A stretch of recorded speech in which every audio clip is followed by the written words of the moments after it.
This page is all about mega RPGs on the N64. It's got a big Zelda 64 feature, which everyone was desperate for back then, wasn't it? They're also talking about Mother 3, which was Japan only at the time and always seemed a bit mythical to us in the UK, and games like Holy Magic Century and Goemon 5 too. Looks like they are covering a broad range of role-playing games.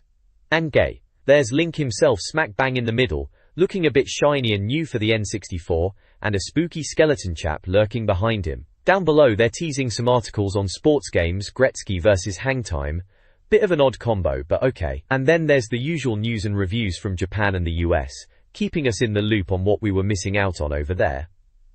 Down below, it mentions a free Star Fox 64 poster, which would have been pretty cool at the time. Everyone was buzzing about Star Fox 64. And there's a how-to guide for getting perfects in Pilotwings 64, must be for the serious completionists. They're also running a Mario Kart 64 championship, asking if you are the best. Classic magazine stuff really. This is issue 6, September 1997, if you were wondering, and cost you £2.95 back in the day.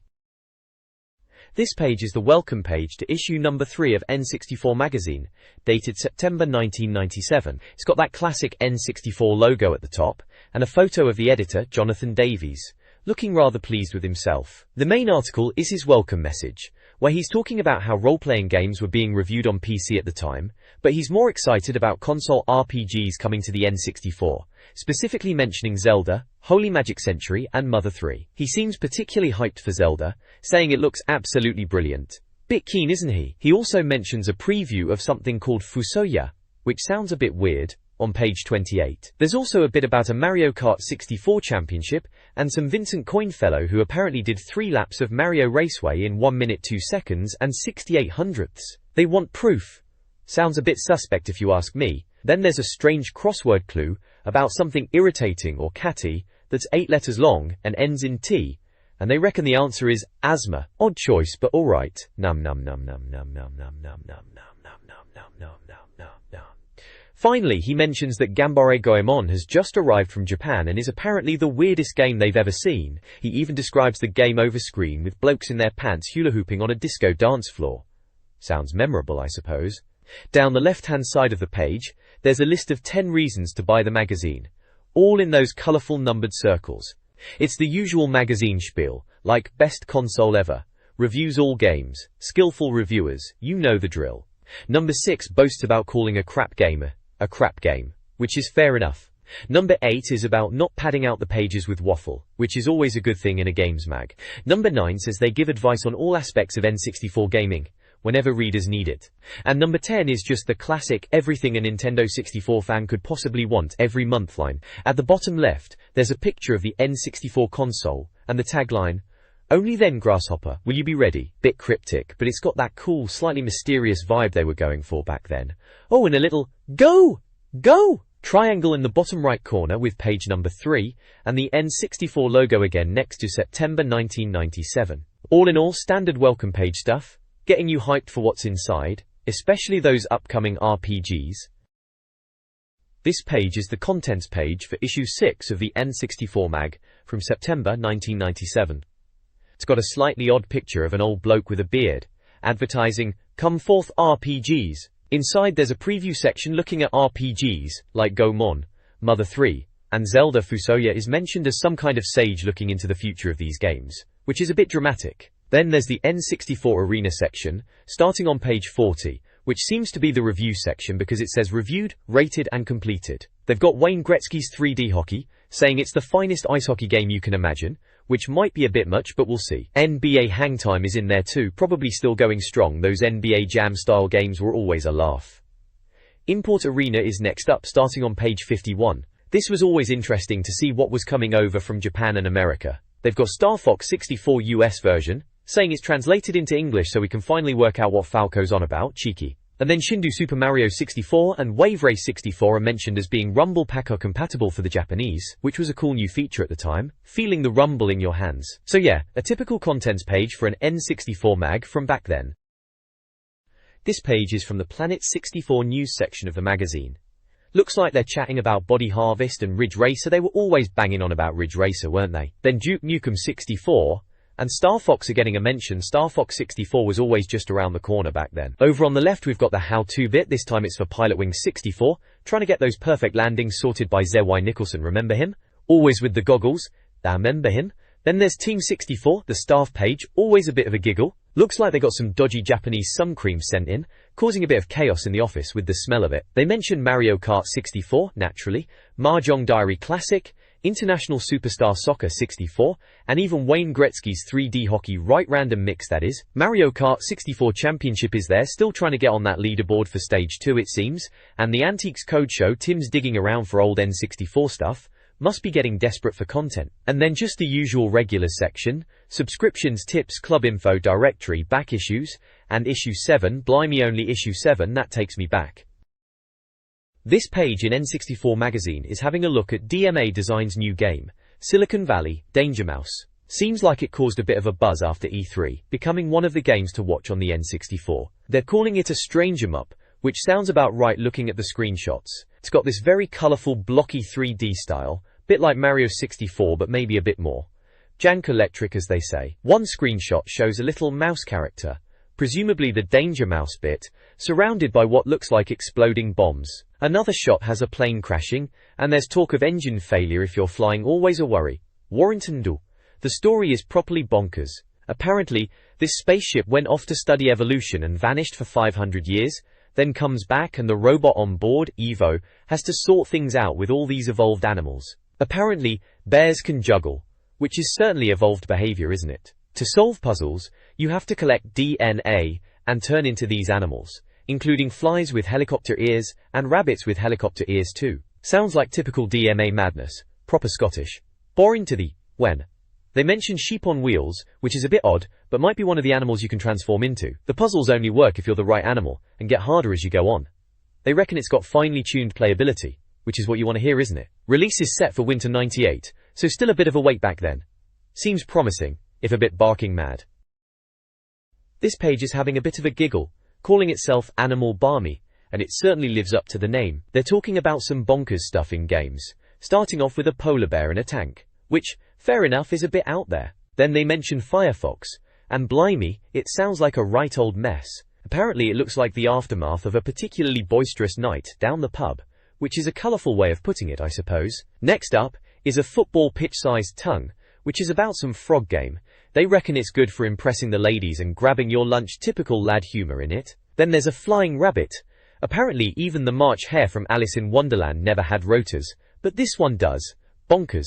Dog with wings gets a mention, and they reckon the dog's been at the pedigree chum a bit too much. Getting a bit silly now, aren't we? Skiing polar bear is next, apparently faster than Eddie the Eagle. Right, pull the other one. And finally, a juggling bear. Because why not? No bare necessities here. Just, juggling. Bit of a weak joke there, lads. Recce. The main image is from a game called Silicon Valley. Looks like one of those futuristic space station things. Very wireframey, very 90s. Valley, and dog and cat and squirrel, it says. So it's probably got animals in it too, in some weird sci-fi setting. It's all very Planet N64, isn't it? Bit daft, but in a fun way. September 97, eh? Time flies. The next page takes a peek at Silicon Valley, which was a game from DMA Design, who were becoming known for Body Harvest and Grand Theft Auto on the PC, so naturally there was a bit of buzz around this one for the N64. It's all about evolution, showing the original sketches for how the animals change shape based on what they pick up. Apparently not all these morphs made it into the final game, but it's interesting to see the ideas they had for flying dogs and walking fish, quirky stuff. There's a section called Dog of War, which is about piloting a flying dog with guns. It says the yellow C buttons are used to change the camera view, like in Mario 64. They point out the bullet monitor at the bottom so you know, flying dog. With guns. Very DMA that. And then there's a little box asking what is that, showing some weird creature, asking if it's a hippo/dog/cow cross, and inviting postcard answers. Bit of fun magazine filler, those were the days. Sounds like they were still figuring out exactly what this Silicon Valley game was going to be, but it definitely had a unique vibe about it. Leslie from Silicon Valley's American show said it got positive feedback, with people liking the original feel and the bizarre look of the animals. They reckoned it was about 75% complete and aiming for Christmas, though early next year sounds more realistic, doesn't it? Still, DMA on the N64, that was something to look forward to. This page then, it's all about Silicon Valley for the N64. Right then, Land Rover, bit of a weird title for a game section, isn't it? Anyway, it sounds like they're saying Silicon Valley is your typical game with different worlds. Arctic, desert and underwater, all the usual suspects. Apparently, the main hook is that you play as different animals that adapt to each place. They mention puzzles and using different creatures, so sounds like a bit of exploration. And messing about with daft animals is the order of the day. The levels are supposedly well designed and the tasks are simple but a bit bonkers. Wheel-ridden animals and ramp jumps, that sort of thing. Never let it be said DMA don't strive for originality. Bit cheeky that, aren't they? Then we've got Bearing Up, talking about morphing into animals after some ball throwing and puzzles. Apparently you just whack a bear with the B button to become it. Simple enough. They even mentioned the League Against Cruel Sports, complaining already. Which is a laugh, sounds like it's a bit of a silly game then. There are some screenshots, dogs on wheels racing foxes with rockets strapped on, desert levels, even a space station bit. Looks like a right mixed bag, to be honest. They reckon there's a full review coming early next year, so we'll see what all the fuss is about then. September 97, page 9, N64 Mag, there you go. This page in N64 Magazine is having a gander at Rev Limit, which SETA are calling their brilliant new rally game for the N64. Bit strong maybe, but we'll see. They've got a load of screenshots splashed across the page showing off what they reckon are in-game graphics even for the fancy scene setting bits. One of the course maps, the reviewer points out it looks a bit more challenging, like Daytona, which, fair enough, was always a good benchmark for racing back then. Apparently this Rev Limit has something called Mode Rage, with a few different race options. There's your standard races, but then they mention F1 style races that can go on for a good while, and a time trial mode. They also mention you'll be up against 7 CPU cars, maybe more in the final game. The reviewer seems quite impressed with the picture quality, saying the screen resolution is pretty good, proper multi-racing championship stuff. And there's a little aside about one of the screenshots, showing a speedometer. They're wondering if it's actually in-game, because the camera's a bit far away from the car. But overall they reckon it's looking low and fast, which sounds about right for a racing game, doesn't it? This page is all about Rev Limit for the N64, which is slated for release in autumn 97 in Japan, and winter 97 here in the UK. It's being touted as a follow-up to games like Rage Racer and Ridge Racer, but with a darker, more realistic look than Rage Racer. They're saying it's a step up from SETA's last N64 game, which was St. Andrews Golf, not exactly a racing classic, is it, Racer? The screenshots show two different in-game views. One is in a city environment, and the other looks more like a countryside track. You can see the in-car displays with position, lap times, and speedometers. One of the little comment boxes mentions that no one's actually played it yet, which is a bit worrying, but they reckon SETA know what they're doing. The article goes on about how Rev Limit is supposed to be more realistic than other races of the time, even comparing it to Boss's Top Gear Rally. They mention Yasuhiko Kikuchi, who's playing down comparisons to Ridge Racer. Apparently Rev Limit is aiming for a completely different feel, with car weight, tires and handling all being different, so you find your favorite and stick with it, rather than a Mario Kart style switching all the time. They also talk about how they've included 8 tracks, and are aiming it at the arcade market, whatever that means, in 1997, on the N64. It sounds like they're trying to balance arcade fun with a bit of realism. And apparently, there's no rumble feature because they found it too difficult to implement without it distracting from the game. Bit of a cop-out if you ask me. Rumble was a big deal back then. They're still working on it, hoping for a November release, and want to impress Nintendo's perfectionists. It ends with a to be continued, so we'll have to wait and see if it lives up to the hype, or lack of it. This page is a bit of a look at Duke Nukem 64, claiming to be a Turok beat. A bit cheeky that, isn't it? It's a first playtest, so early days yet. Big blue letters screaming, Duke Nukem 64 inches across the middle, can't miss that. They've slapped guns, gore, guts and dance floors next to it. Bit much maybe. There are some gameplay shots at the top. Bloke holding a gun, looks a bit like the PC version, a bit blockier mind you, being the N64. Then there's this chap who looks like a boss character. Instructions telling you to shoot rad symbols, and that bosses are polygons now, but the smaller enemies are still sprites. Techie talk as usual. Down below there's a section called Death Wish 4 inches, about the 4-player mode. They're comparing it to GoldenEye 007, saying Duke Nukem is following in Hexen's footsteps for multiplayer deathmatch. Apparently it's got computer-controlled bots called Duke bots, which sounds alright if you haven't got mates around. And then there are more little screenshots on the right, showing 4-player action and explosions, and one with a cheerleader. What else would you expect at this juncture but a cheerleader? They've written, haha, very Duke. Release dates say October, for both the US and UK. So not too long to wait then if you're a Duke fan. Seems like they're quite keen on it, saying it looks impressive and will please the PC lot. We shall see, eh? This page, right, it's all about Duke Nukem 64, isn't it? Back in '97, when the N64 was still the shiny new toy, they were banging on about Duke coming to the console. Seems like the reviewer was pretty impressed by the PC version back in the day. Reckon it was second only to Doom. High praise indeed back then. They talk about Duke bringing the action back to earth from all those hellish shooters, which was a bit different, I suppose. And of course the controversy, all the naked flesh and lap dancers they mention, which Nintendo apparently weren't too keen on. Imagine that. Apparently there was some kerfuffle with Nintendo about removing the lap dancers, but nothing was actually said by Broussard in the end, probably because Nintendo's Yamauchi gave him the stink eye, they reckon. Graphically, they're saying the N64 version's got some nice touches, transparencies and lush textures. Proper next-gen stuff for the time, in it. 32 levels in this version apparently. That's all the PC levels and some extras. Weapons-wise, sounds like most of the PC arsenal is there, except the freeze gun. Nobody liked that much anyway, did they? But they are adding a plasma cannon, grenade launcher, and twin machine guns, which sounds pretty tasty. They've got a few screenshots dotted around, some with typical Duke lines like, "That's gotta hurt. Excuse me, sir, but you are ugly, and for that you must die." Proper cheesy stuff, just what you expected from Duke. There's one about, "Step back, sir, you have the body odor of a French municipal lavatory, haha." Very sophisticated. Another one with, "Ka, boo mmm." Explosions, naturally. Then there's a bit called Duke Spukem. Typical N64 Magazine humor that, listing out some of Duke's classic one-liners. "I ain't got time to bleed. Hey, you're the disease and I'm the cure. Oof, who's your plastic surgeon?" All those gems. At the bottom, they're talking about the multiplayer, 4-player action, and a 2-player split screen option, which is a bit weirdly split vertically, like widescreen TV they reckon. Says the detail level is still good even in 4-player, which is decent for the N64. Looks like they were proper looking forward to the full review in the next issue, September '97, so still a couple of months off. Yeah, Duke Nukem 64 was a bit of a talking point back then. Wonder if it lived up to the hype, eh?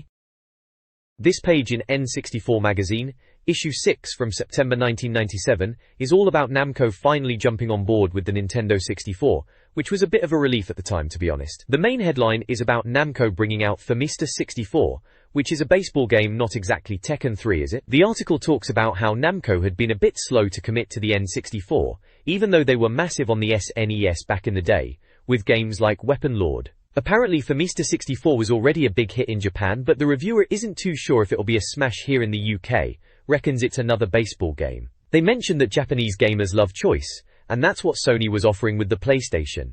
And Nintendo were being a bit tight with third-party publishers like Namco. Ridge Racer and Tekken are name-dropped as examples of PlayStation successes where Namco played a big part. There's a screenshot from Famista 64 itself. Looks like a fairly standard baseball game, blocky polygons and all. The article suggests that while Famista 64 might not be the killer app we all hoped for from Namco on the N64, it's a start. They were really hoping for a perfect conversion of Tekken 3 to make the N64 truly dominant, weren't we all? On the left side of the page there's the usual magazine bits and bobs, editor's details, subscription info, that sort of thing. Jonathan Davies is down as the editor, Will Overton as art editor, James Ashton for deputy editor, and Tim Weaver doing the reviews. Doug Perry is the US correspondent, and Game Japan is down as the Japanese correspondent, along with Max Everingham at the Tokyo desk. Advertising manager is Joe Paget, and then there's a whole list of production and publishing folk like Judith Green, Richard Gingell, Alison Morton and Greg Ingham. Just the usual magazine staff credits really. Down at the bottom it says this issue on sale Wednesday, August 20th, and next issue on sale Monday, September 15th, so you knew exactly when to pop down to WH Smith's for your N64 fix. Ah, simpler times. This page then, let's have a look. It's the N64 board, the usual stuff from the magazine office. Seems they've been sent some reader bits, a picture of Yoshi, sent in by Chris Baker from Paynton of all places. And apparently they got some Sailor Moon drawings from Amsterdam, bit random isn't it? Oh, and a picture of Dennis Bergkamp on the board, can't argue with that. Warrington There's a mention of Turok spookiness. Seems if you're being a bit tight and using a cheap memory card, your Turok game might crash on level 8. Typical. Solution? Use the official Nintendo memory pack, of course they would say that. Warrant? Then there's pension intention. Turns out old Hiroshi Yamauchi, the Nintendo boss, is thinking of hanging up his boots around the year 2000 once the 64DED is out. Says he can't work forever, suppose even he needs a rest. Namco are getting in on the N64 action it seems, with the Namco N64 catalogue. Only one game they've actually named so far, for Mr. 64, which is a baseball game apparently. They reckon it'll be going up against Konami's Power Pro Baseball and Hudson's Power League 64. Baseball on the N64, never been my thing, but each to their own. Apparently there's a mystery RPG in the works from them too, could be interesting. Yay.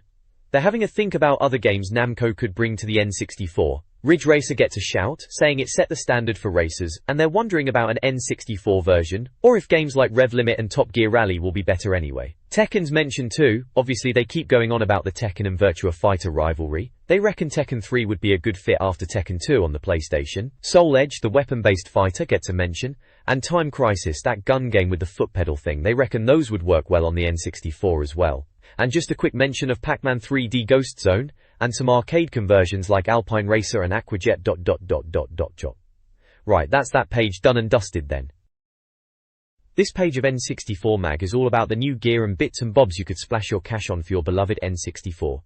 First up, they're talking about Rumble packs. Nintendo's own is coming out for £15, which sounds alright, but then they mention Dattel's Shockwave pack at £25. Bit steep, innit? Apparently Datel's version has a built-in memory card, which was a bonus back then when you had to swap packs around like a right faff. Then there's more from Datel, this time their memory cards, 1MB and 4MB versions. Standard memory was a tiny 256K, so these were a big step up if you were a serious gamer saving all your progress. Oh yeah. Next, they review the Interact V3 Racing Wheel 64, costing a whopping £80. 80 quid for a wheel. Seems a bit mad now, doesn't it? They say it's a bit of a disaster at first, hard to control in Mario Kart 64, but fiddling with the settings in the manual helps. Apparently it's better for Wave Race 64, which makes sense with the steering. Not sure I'd have forked out that much, mind. Moving on to something a bit daft, there's Sock Touch, Japanese sock glue, for keeping your baggy socks up. Really? Sounds like a bit of a laugh, but the reviewer seems to have actually tried it, with hilarious results involving leg hair and tears. 42% rating, ouch. Then there's the SFX 64 Universal Adapter version 3.0 from Blaze/Fire for £15. This is for playing Japanese and American N64 games on your UK console. Remember all that region locking nonsense? Seemed like a right con at the time, having to buy adapters. Apparently this one works with Wave Race 64 and Star Fox 64, so that's something. Finally, they've got a bit about the Game Boy Tamagotchi game from Bandai. Yours for 4,500 yen, which is probably a fair whack for a Game Boy game. They reckon it's a bit simpler than the original Tamagotchi keychain, but still quite involved. They gave it 76%, reckon maybe they didn't read the instructions properly. Always the way, innit? So yeah, page of new gear for the N64, and a bit of random Japanese sock glue, thrown in for good measure. Typical magazine stuff back then, telling you what to spend your pocket money on. This page of Retro World, hosted by Jason Moore, is taking us back to simpler gaming times, back when your pocket money was king. First up is talking about the Game Boy, and how it was a pretty revolutionary handheld back in the day, mentioning Microvision as well, which is a blast from the past, remember those? Apparently the Microvision cartridges were a bit of a faff. Changing games was a whole operation. They go on about Blockbuster renting out Microvision games, and how the controls were a bit naff. It mentions games like Connect 4 and Star Trek Trek, and even a rare Star Trek licensed game, costing 50 quid back then. They reckon it was a bit ahead of its time, maybe too ambitious for its own good, like trying to fit 300 people into a rowing boat. A slightly odd analogy, but there you go. Then it's on to Game & Watch. Specifically Parachute. Apparently these widescreen Game & Watches were released back in '81. It describes the gameplay, catching parachutists falling from a helicopter, and if you miss, they get eaten by a shark. Simple stuff, but addictive as anything apparently. They give it 58%. Gatchuti. Next it's InMouse on the Virtual Boy. Ah, the Virtual Boy, what a strange beast that was. It's described as a first-person shooter in a haunted house. They joke about temporary blindness, which is a bit close to the bone, isn't it? They say it's like Doom, but you're playing against the clock to find a key in the exit. Apparently controlling the view is a pain, and it's very difficult but still somehow enjoyable, getting 61%. Then there is Zelda Game & Watch, another double-screen Game & Watch. A bit different from the usual formula, a departure they say. It's a single-platform game. Fighting skeletons and shooting arrows and tomahawks, all that jazz. They reckon it's one of the most rewarding Game & Watches, giving it a whopping 83%. Reeton Nulkus. Finally, there is Excitebike. Good old Excitebike on the NES. Racing your motorbike across 5 tracks, dodging other bikes and mud. They mention adjusting the bike angle when you jump ramps to land properly. Apparently you start each race with 3 rivals, but they aren't really keeping up. Bit rubbish then. They say the sound is adequate, but the tune at the beginning is so bad it'll make you laugh. It's fun, but not that exciting apparently, only getting a 54%. And at the bottom, a little plug for Jason Moore's retro fanzine, Retro Games. If you want to know more, you can contact him in Bletchley, Milton Keynes. There you go, a retro rewind. This page of Planet 64 Mag, issue 6, blimey, takes me back. Right then, foul eggs, shouts the headline cheeky. They're talking about Puyo Puyo Sun 64. Japanese developers compile are bringing this puzzle game to the N64. Apparently it's like Dr. Robotnik's Mean Bean Machine on the Mega Drive, which was alright for a bit. Sounds like your classic color-matching puzzle thing, where you set off chain reactions. They reckon this N64 version is a straight conversion of the Saturn version, with single and multiplayer modes, even a 16-player tournament mode if you can believe it. Bit much in it. They're wondering if it will even make it to Europe, mind you. Doesn't look like the most 64-bit fun, does it? But who knows, eh? Then there's Dynamore for Turok 2. Not surprised they're doing a sequel, the first one did alright. Acclaim again, they're everywhere. It's set in the Lost Land again, and you're still trying to off the King Alien baddie, this Primogen fella. Apparently they've got better polygon modeling and improved lighting effects. Expect Rumble Pack compatibility too. Due out next summer, summer 97 for the US and UK. Lastly, Forsaken in the making. This one's from Acclaim and Probe. If you like Extreme G, then you might like this. Sounds like a multiplayer game in dark tunnels, shooting mechanical blighters. They compare it to Descent and Tunnel B1, those were a bit of alright, weren't they? They reckon it'll allow full 360-degree movement and you battle against gruesome Genomutants. Lovely. Disembowel friends in multiplayer mayhem, they're saying. Bit much again. American press agent chat, probably. Autumn 98 release, US summer 98. So there you go, a few bits and bobs to look forward to, maybe. This page in N64 Magazine is previewing Shadow Man, a game that looks right up my street, and it's certainly got a grim vibe going on. As the headline says, it's grim up north. It seems Iguana, who did Turok 2, are working on this one while based in Stockton Tees of all places, which isn't exactly known for glamour. It's their N64 debut, although it might appear on PC at the same time, and they reckon you'll need about $2,000 worth of kit to play it on PC, which sounds a bit steep even then. Apparently it's about an English literature graduate called Mike Leroy, who's a part-time assassin, and becomes Shadowman after getting involved with some voodoo princesses. Sounds a bit bonkers, in a good way. They say it's based on a comic book, and it's meant to be more psychological horror than just gore, which is interesting. The screenshots are quite dark and moody, showing some creepy-looking interiors and characters that are properly grim. They are talking about it being an open-ended story, more than just a straight run-and-gun like Doom, and they're taking inspiration from Mario 64 for creating a proper environment with different paths and experiences. They're hoping it won't be too much for Nintendo's sensitive sensors, which is a funny way of putting it, and they mention coffin-shaped windows, which is proper Terry Conrad design, whoever he is. There's a bit about bikes too, which might have been a headline apparently. Tykes on bikes.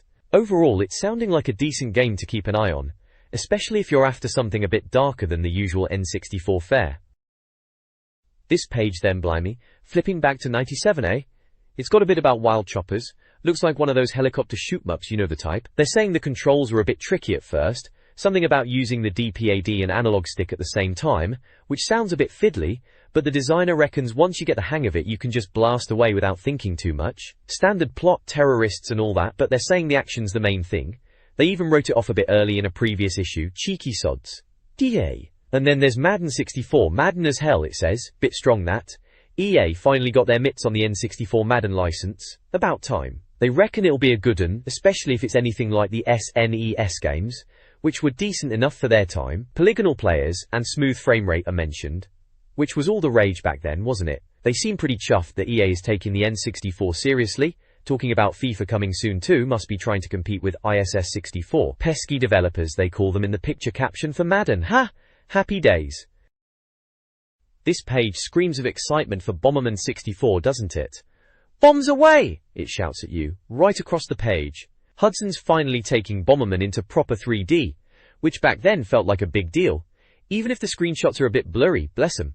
They even apologized for that. Apparently they've divided the game up into worlds: industrial, medieval, seaside, the usual sort of level themes. There's talk of single-screen multiplayer, like Block Fort from Mario Kart 64, which is a decent comparison, and even team play, Tute. The bosses sound a bit mental too. Dive-bombing blue dragons, giant lava monsters, and a scary ice spider. And something they reckon might be a massive laser robot. Sounds right up our street, doesn't it?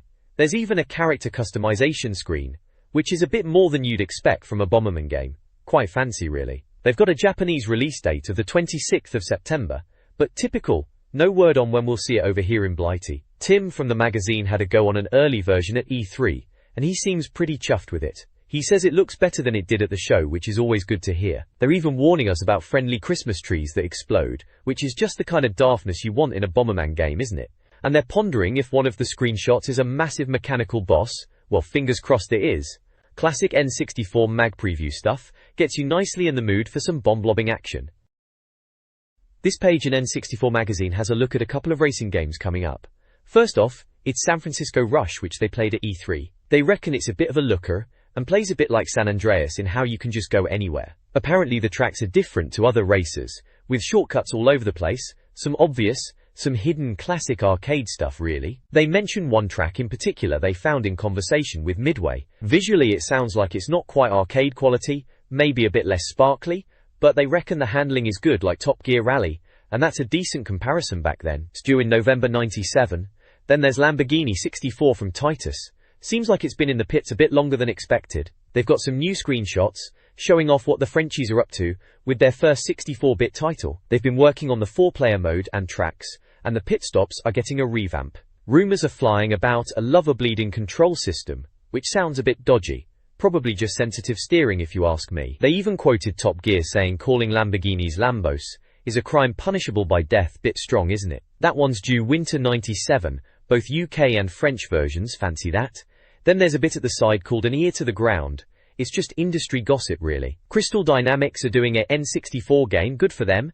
Gex is getting a sequel, Into the Gecko, sounds a bit of a mouthful. Acclaim are still going on about their game bundles, adding WWF 98 and WCW versus NWO. They're trying to sound better by mentioning Turok and Extreme G. Fair enough, those were alright. Konami is doing a World Cup J-League Perfect Striker. Must be for the Japanese market really. Mortal Kombat 4 Arcade is out soon and coming to N64, bet that'll be a button basher. And Eidos have got 6 N64 games in the works but aren't saying what they are, keeping it all hush-hush. Standard stuff really, trying to build a bit of hype.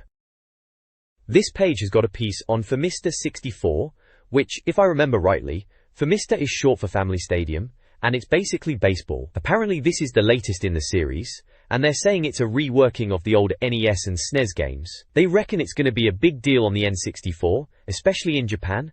Gostlay. Looking at the screenshots, it seems alright, bit blocky like you'd expect from the N64 at times, but they are banging on about how realistic it looks. It's got these kooky characters, and they mention smoother controls with the analog stick and polygonal graphics, which is the way things were heading, wasn't it? Motion capture as well. Fancy stuff for the time. Apparently you can create your own teams, scout players around Japan and all that in some sort of RPG style mode, and save your team to a controller pack, so you can play in the competitions. Sounds like a bit of depth to it for a baseball game.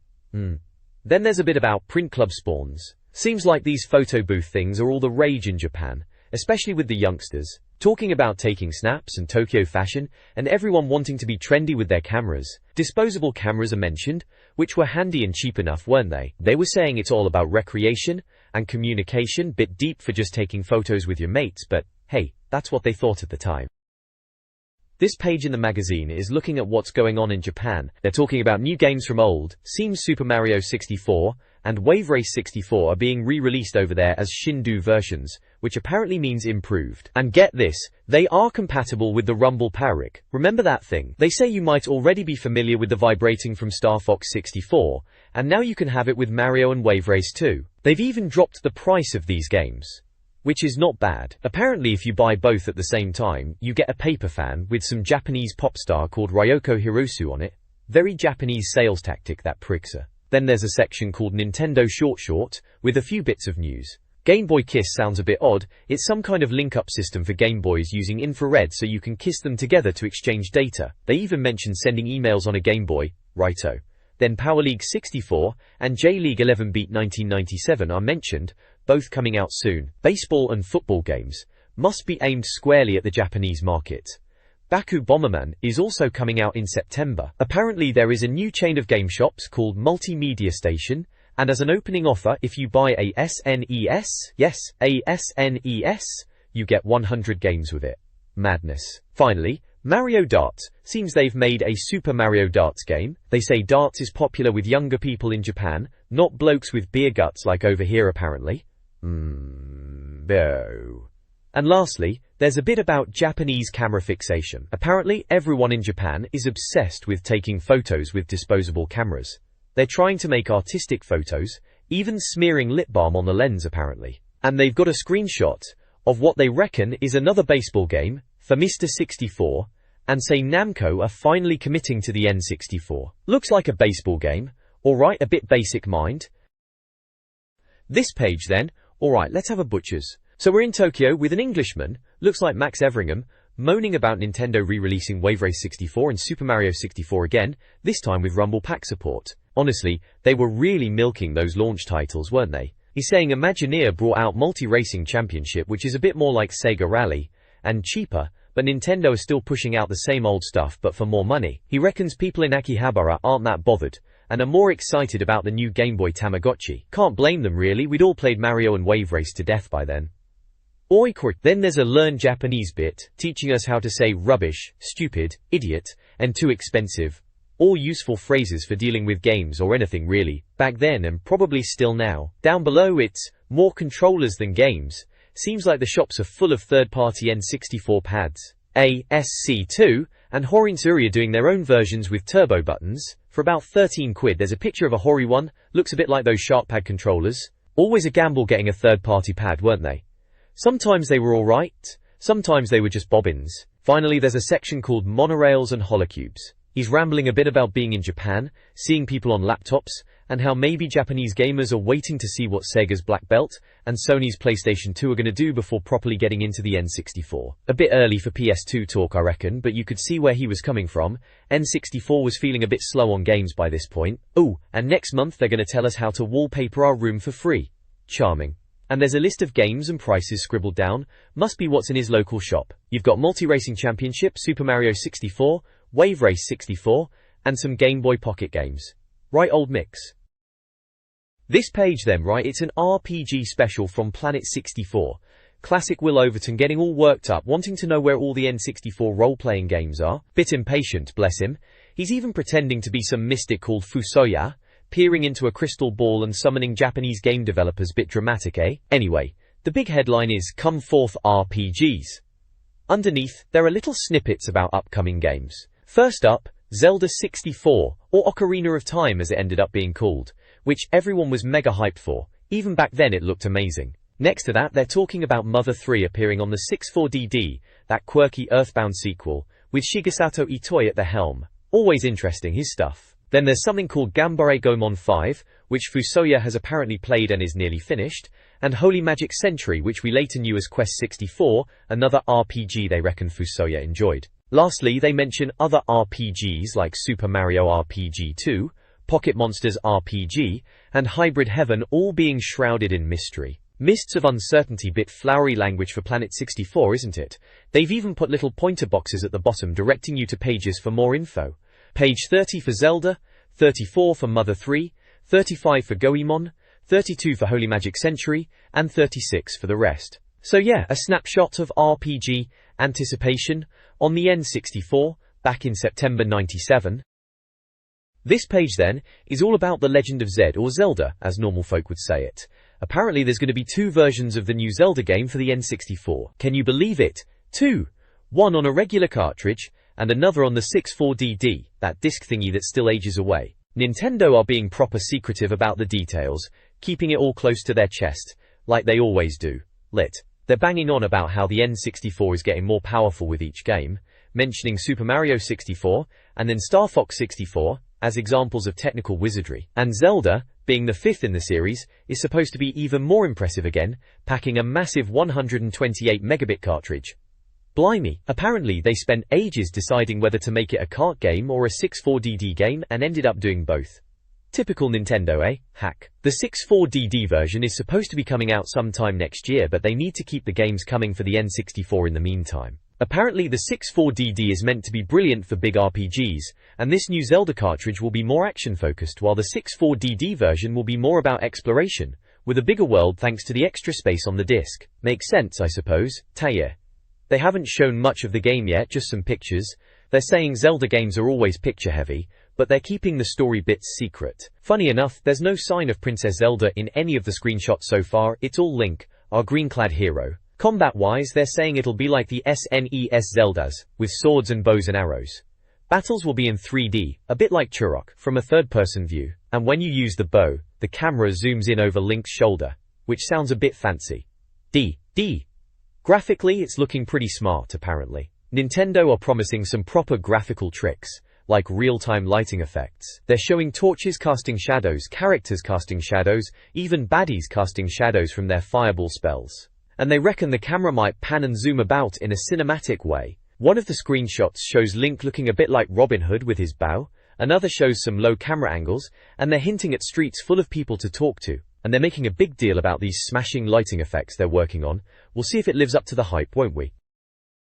This page has a bit of a retro RPG vibe to it, mostly looking at the upcoming Zelda 64, which back then seemed like it was going to be absolutely massive, didn't it? They've called it Elder World, a bit dramatic, even for the time. There's a section called A Link to the Past, which is a nod to the SNES classic, of course, reminding us that Zelda games have always been top-down bird's-eye view affairs, except this new one is going 3D, proper 3D, not like that Mario 64 trickery with the camera, apparently. Miyamoto himself reckons Zelda 64 will evolve beyond Mario 64, which is a bold statement. They're wondering how Link will be controlled, speech or text, all the usual questions you had at the time for these big leaps forward. There are screenshots comparing the old SNES Zelda with the new N64 one, showing the room transforming into 3D. It's a bit blurry now looking back at it, but at the time it was mind-blowing stuff. And there's this, when will we see it? Box, saying it might be out in Japan by November, but we'd be waiting until next year over here. Typical. Then there's Fusoya casts hope, with a picture of some bloke dressed like a wizard. He's basically saying Zelda is the most hyped game, everyone's writing in about it, but can it live up to it? He worries about just making the same game in 3D, and not actually innovating, which is a fair point. He mentions Magic Century too, in the context of games in the feature, saying Zelda and Magic Century look like nothing more than detailed Super Mario 64, which is a bit harsh maybe, but he ends up saying he reckons Zelda will be the one that lives up to the hype the most. And below all that is this big infinite sphere of anticipation thing, with a number 9 on it and come forth RPGs in big letters. So yeah, RPG special then, all very exciting in September 97. This page, then, is having a gander at Holy Magic Century. Right, proper role-playing game this, apparently from Imagineer. They're making a bit of a deal about it being a serious contender, even mentioning Zelda 64 in the same breath, which is a bit cheeky, isn't it? Seems they've been playing a newer version than they saw before, and this one's all joined together into one big world, which sounds decent enough. They're showing off some screenshots, bits of combat with giant boars getting blasted by magic spells, and inside a monastery, looks like they are trying to show off the detailed rooms they've got. Rooms are intricately decorated and furnished, see? Bit smug there from the reviewer, aren't they? They mention towns packed with buildings, monasteries up on hills, countryside, and signposts to help you get around. They are saying it's got a proper 3D world, unlike some of those old-style roleplayers where you were just staring down at a map all the time. There's a little box-out bit about a clock in the game, real-time they reckon, so day and night changes as you are playing. Apparently there is a crude clock on the screen for now, but they think it might be tarted up a bit before release. They seem pretty chuffed with the graphics too, saying Imagineer's programmers have done a good job. All in all, sounds like they are cautiously optimistic about this Holy Magic Century, reckon it could be a decent game to keep us going until Zelda finally shows up. This page in N64 Magazine is having a look at Holy Magic Century, which we now know as Quest 64. It's talking about the fighting aspect, saying when you wander out of towns you'll get jumped by all sorts, from giant tortoises to sword-wielding frogs. Sounds a bit bonkers, doesn't it? Apparently combat is all about elemental magic: fire, water, wind and earth, and you can combine up to 3 elements for your spells, which sounds a bit more involved than just button mashing. Then there's a bit about exploring, calling it Eva for some reason, showing a shop interior. They reckon walking through doors is great because it cuts straight to the inside. Revolutionary stuff, eh? It mentions day and night cycles, which were a big deal back then, and some bits about the story and puzzles, but sounds like they are still a bit vague on the details. There's a bit with a bloke called Fusoya, who seems to be the reviewer. He was initially a bit sniffy about it, comparing it to a Doraemon game, saying the visuals were a bit basic and reminded him of ropey old SNES RPGs. Bit harsh perhaps, but then he says playing later versions has won him over. Reckons it's got due some bitching respect, whatever that means. He does say the story isn't anything new. Some young lad saving the world from monsters. Bit of a cliché even then, eh? But he thinks, if the story and length are good, it could do alright on the N64. They also mention you can play as Princess Nina and Kudzi the pirate later on. Character swapping was always a bit of a gimmick. They're hoping for things like a map and Star Fox 64 style cutscenes, aiming high comparing it to Final Fantasy VII on the PlayStation. Finally it says we should see Holy Magic Century around Christmas time in Japan, and a few months later, over here in the West. So, not too far off then.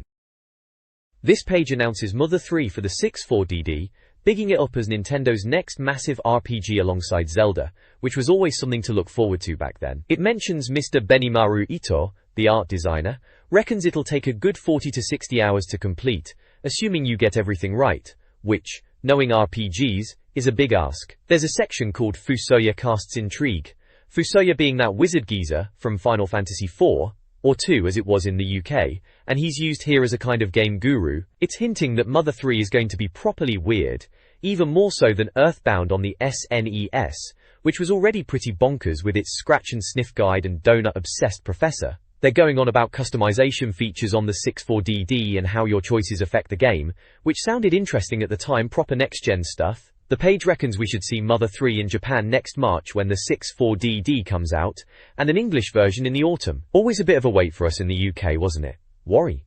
There's a few screenshots, one of some pig characters, with a caption saying they seem harmless enough, luckily. Another picture of a bunch of characters huddled together.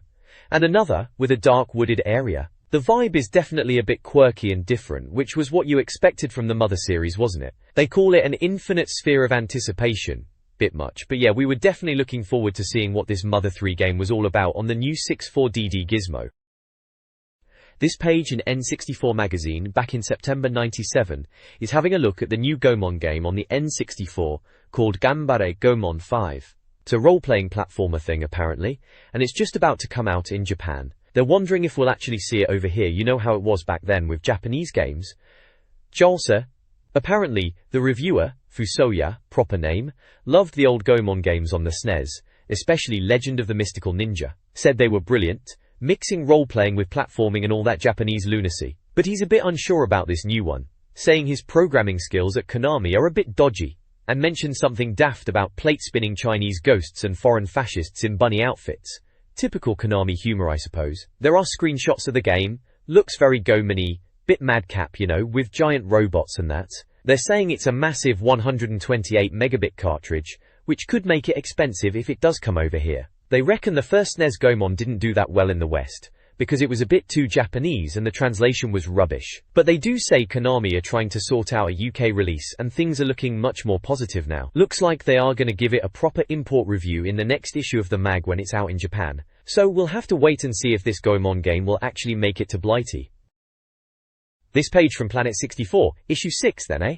Right, so it's all about the 64DD, Nintendo's disk drive add-on. Remember all the hype around that? Apparently it was going to be phase 2 of Project Reality, turning the N64 into a proper beast for role-playing games. They were saying the disks would be halfway between CD-ROM and floppy disk capacity, and writable too.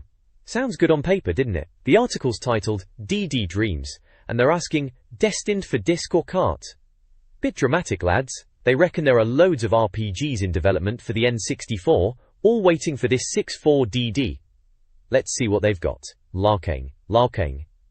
First up, Super Mario RPG 2. They say it might not be hardcore enough for the die-hard RPG fan. Bit snobby there, but they do admit the original Super Mario RPG on the SNES was good, expanding Mario into a proper tale. Square and Nintendo, remember them together? That was a thing. They're wondering when we'll see it, and reckon not before Christmas 1998, and no pics until well into next year. Typical. Next. Pocket Monsters RPG. Yeah, Pokemon RPG then, wasn't it? They mentioned 2 Pocket Monster games for the N64, and this 64DD one would be like a sequel to the Game Boy games. Imagine catching and training hundreds of Pokemon on a disc. Madness. They reckon this one's coming sooner, maybe after the 64DD launch in Japan. Passes. Then there's Hybrid Heaven from Konami. Apparently it looked like Metal Gear Solid, but they're saying it's an action RPG not connected to Metal Gear. Confusing us already, Konami. They're planning a cartridge version next year, but considering the 64DD2, don't expect to see it till the second half of next year apparently. Konami's got other games to release first. Ogre Battle 64, or Ogre Battle 64. person of lordly caliber to give it its full title. Import gamers were already familiar with the SNES Ogre Battle, but this one's translated and coming to America. They call it a strategy RPG, not an action one. A bit too wargame-like for us in Europe, maybe never even here. Sob, as they dramatically put it. Genti. Lastly, Fire Emblem 64. Another one that never left Japan on the SNES. Fire Emblem 2. They turned it into an animated film though, apparently. This N64 one is meant to be even more strategy-focused, character development and all that. Something the 64D's extra bits could be good for. Again, probably not till late 1998, and maybe never in Europe. Double sob. So yeah, the 64DD, supposed to be amazing for RPGs, bigger games, real-time clock, extra memory. All sounds fantastic, doesn't it? We'll see if it actually delivers, eh? They're certainly talking it up. This page in N64 Magazine, back in '97, has got one of those Ask Fusoya columns, remember those? Bit of RPG advice from this mystical geezer, Fusoya. He's got a roundy picture up top, looks like a proper wizard, all beardy and wise, or maybe just old. Right, so Kevin Trotter from Cleveley's wants to know about a Lord of the Rings game on the N64. Fusoya, a bit sarcastic mind, reckons it'd be a rubbish point-and-click job on PC if anything. Seems he's not too hyped about Tolkien on consoles back then. Maton. Next up, someone's asking about PlayStation RPGs like Vandal Hearts and Wild Arms coming to the N64. Fusoya's saying Wild Arms being Sony's own thing is a no-go. Shame that. Wild Arms was alright. Vandal Hearts he reckons maybe, and there's been whispers about Suikoden too. Never say never, but Nintendo commitment is key, apparently. Change. Then there's this Mario RPG business. Someone spotted 2 listed, but Fusoya, with a bit of a telling-off tone, says it's a mistake. Only one Super Mario RPG 2 is on the cards for the 64DD add-on thingy. Bit of a whoopsie in the mag there then. War.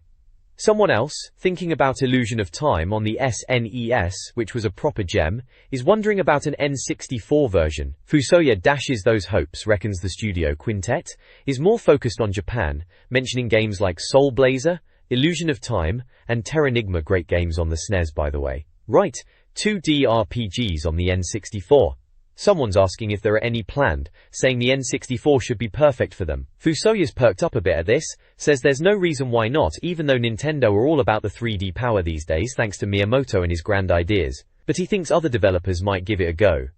Hint hint, cheeky sod. Then Panagiotis from Greece is asking about Ogre Battle 64, and Suikoden coming to the N64, and Tales of Phantasia 2, and Dragon Quest V 2 for Europe on the 64DD. Blimey, ambitious. Fusoya's just saying we'll have to wait and see for the European RPGs, but it's looking better than the SNES days. Warren Dorcust. Finally, Hassan from London wants to know about a Zelda compilation like the Mario one. Fusoya just nods, doesn't commit to anything there, and that's your lot. RPG news for the N64, back in September '97. Oh, and there's a daft picture at the bottom of some anime-style characters, probably from one of these RPGs they're talking about. This page is from N64 Magazine. Issue 6 it seems, and features a couple of big games from back in the day. Right at the top we've got Wayne Gretzky's 3D hockey, with a screenshot of some pixelated ice hockey action. Looks like they reckon it's pretty good, giving it a score of 40 out of, well, whatever they score out of. They've got a quote from some commentator saying, "Oh, what a mugging. Classic hockey talk." Apparently it's an import version too, which was always a bit exciting back then if you could afford it. Then further down the page is Star Fox 64, or Lilac Wars as we knew it over here. US version it says, so again, imports were a thing. There's a picture of Fox McCloud and some gameplay, and they're saying, "Meet the guys in their all-new Yankee incarnation, yeehaw." Bit cheesy that, but you know, it was the 90s. They've given Star Fox 64 a score of 53, so higher than the hockey game must be decent then. Overall, a page highlighting some of the cooler N64 games that were around or coming soon. This page from the mag is all about giving us the lowdown on how they score games on the N64. Right at the top is shouting about NBA Hangtime, boom shakalak, and all that jazz. Reckon they're trying to be a bit trendy. They've given it a score of 46, which isn't amazing, suggesting it's just alright then. Then there's a section called Arena, showing screenshots of Mario 64 and Wave Race 64, with some guff about import games. Seems like they're reminding us that Japanese and American games might need special kit to play on our UK N64s. They've scored something called Shindu Super Mario 64 and Wave Race 64 inches of 50, mentioning added wibble, whatever that means, maybe a bit of Rumble Pack support or something. Sounds like they're not blown away by it either. The rest of the page is this N64 guide to scoring thing. explains their scoring system from 85% and above, which gets a Star Game Award, down to 0%. They reckon anything below 50% is a warning sign, and below 20% they barely want to touch. They've got categories they judge games on, like visuals, sounds, mastery, lifespan and verdict. They're asking questions like whether the graphics are undreamt of, and if the sound is any good, and having a dig about games being just PlayStation ports. Sounds like they're taking it all pretty seriously, trying to be proper reviewers and all that. This page then focuses on Wayne Gretzky's 3D hockey for the N64. Big bold letters tell you that much, splashed right across the middle of the page. There are a few screenshots dotted about showing the in-game action. Looks like pretty standard ice hockey fare for the time, polygons and all that. It mentions living in sim and rink size, suggesting they're going into the game's modes a bit. Arcade versus regulation style of play, which was fairly common then. They mention faster play in arcade mode and more rules in regulation, making it a bit tougher to defend apparently. It also talks about having up to 5 players on a team in regulation, which sounds alright. Or into. One of the captions is a bit cheeky, saying play is suspended while the ref looks for his contact lens, which is a bit of a laugh. Another one mentions players' clothes being made from washing machine packaging, which is just typical game mag humor. A bit random really. Another one says fights aren't too bad for a hockey game, but are otherwise sub MK3, which is a dig at Mortal Kombat 3's fighting I suppose. Seems like they're saying the fighting in this hockey game isn't up to much. Warrington, Cheshire. In a little info box it says the game is out now in the UK, costs £55, needs 64 MB of memory, and takes 14 players, and you can use the controller pack for backup saves, which was always a relief back then. Cartridge saves weren't always reliable. Overall, it looks like a decent enough hockey game for the N64 in its day. This page is about Gretzky's hockey on the N64, remember that one? Apparently, in America, this game was a massive hit, shifted millions of copies, and was the N64's first sports game no less. Now they're wondering if it can do the same over here in Europe. They reckon in simulation mode the rink is huge, whatever that means, and they seem to prefer it to NBA Hang Time, which they reviewed before, probably in the same issue. There's a bit about not being sure if a goal's going in or not, until it actually happens, which is a feature I suppose. They also seem bemused by some markings on the rink, bless them. There are bits explaining hockey rules like minor penalties for hooking, tripping, cross-checking and charging, all the usual naughty stuff that gets you in the sin bin for 5 minutes. Delayed penalties are also covered, which is when you get away with shoving your stick in someone's gut, until your teammate comes out of the sin bin. Cheeky. Icing gets a mention, sounding overly complicated for what it is, something about degrees in microphysics to understand it apparently, bit dramatic. And finally, mini face-off thing, which is just explaining face-offs after a foul. Plenty of screenshots dotted around showing the game in action, all very polygonal as you'd expect from the N64 back then. Yep, good old Gretzky's hockey, another one trying to grab our attention back in September '97. This page then, right, it's all about stopping arcade for some hockey game. Looks like Wayne Gretzky's 3D hockey if I had to guess. They're saying it's not as complicated as simulation mode, more of a pick-a-pan play affair, which back then was often what you wanted after a long day. There's a bit about fouling. Apparently the C buttons are key to getting away with all sorts, like body checks and even tripping people up. They reckon if you're sneaky with the A and bottom C buttons you can even make yourself dive. Classic gamesmanship that. Then there's fighting. Seems like if you wind up your opponent enough, their anger meter fills up, and you can have a bit of a punch-up. Not quite Mortal Kombat, thankfully, but still a bit of added spice.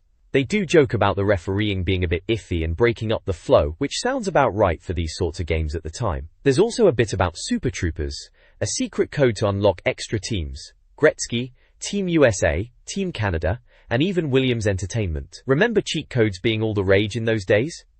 Good times. They mention you can't play a full season with these special teams, but you can trade players about, which is handy. And then a section on heights, camera refraction, talking about camera angles and all that. You could even fiddle with a 360-degree camera, quite fancy for the time. The screenshots, well, they are a bit samey, aren't they?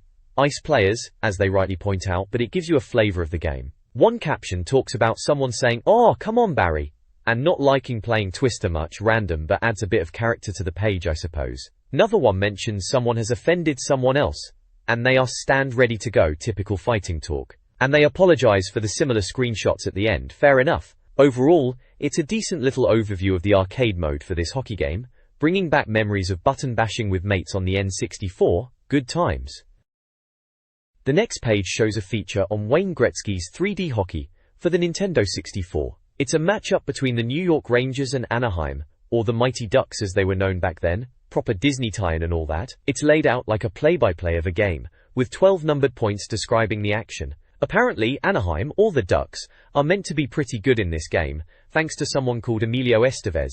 Bit of a random reference even then. Gretzky's obviously the star of the show for the Rangers. Kimeen to you. The article goes through a whole game scenario. Anaheim scores first, Gretzky gets the puck and does his thing.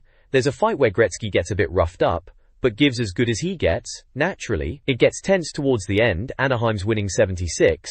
Then the Rangers equalize to make it 77. Then of course it goes to sudden death overtime and Gretzky scores the winner in the end, 87. Sounds like a nail-biter even in virtual form. They even quote the Mighty Ducks coach, Emilio Estevez again, joking about it being ruddy well done. Cheeky. It's all screenshots from the game, showing off the 3D graphics which were pretty snazzy back in '97 on the N64. Gretzky's name was still massive at the time, so a hockey game with him on the box was bound to get some attention.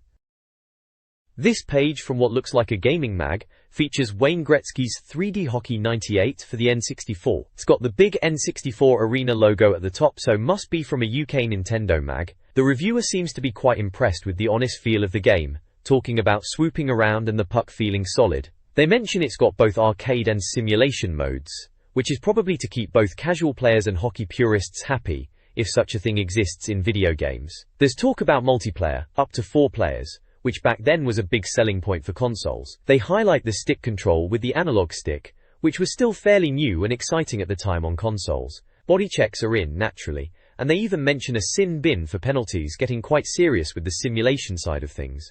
One of the screenshots shows a massive, almost comical, figure rising out of the ice before a match, which the reviewer finds scary and nightmare-inducing in a slightly tongue-in-cheek way. There's also a bit about a 2-player practice mode, which sounds like a neat little hidden feature if you knew how to activate it.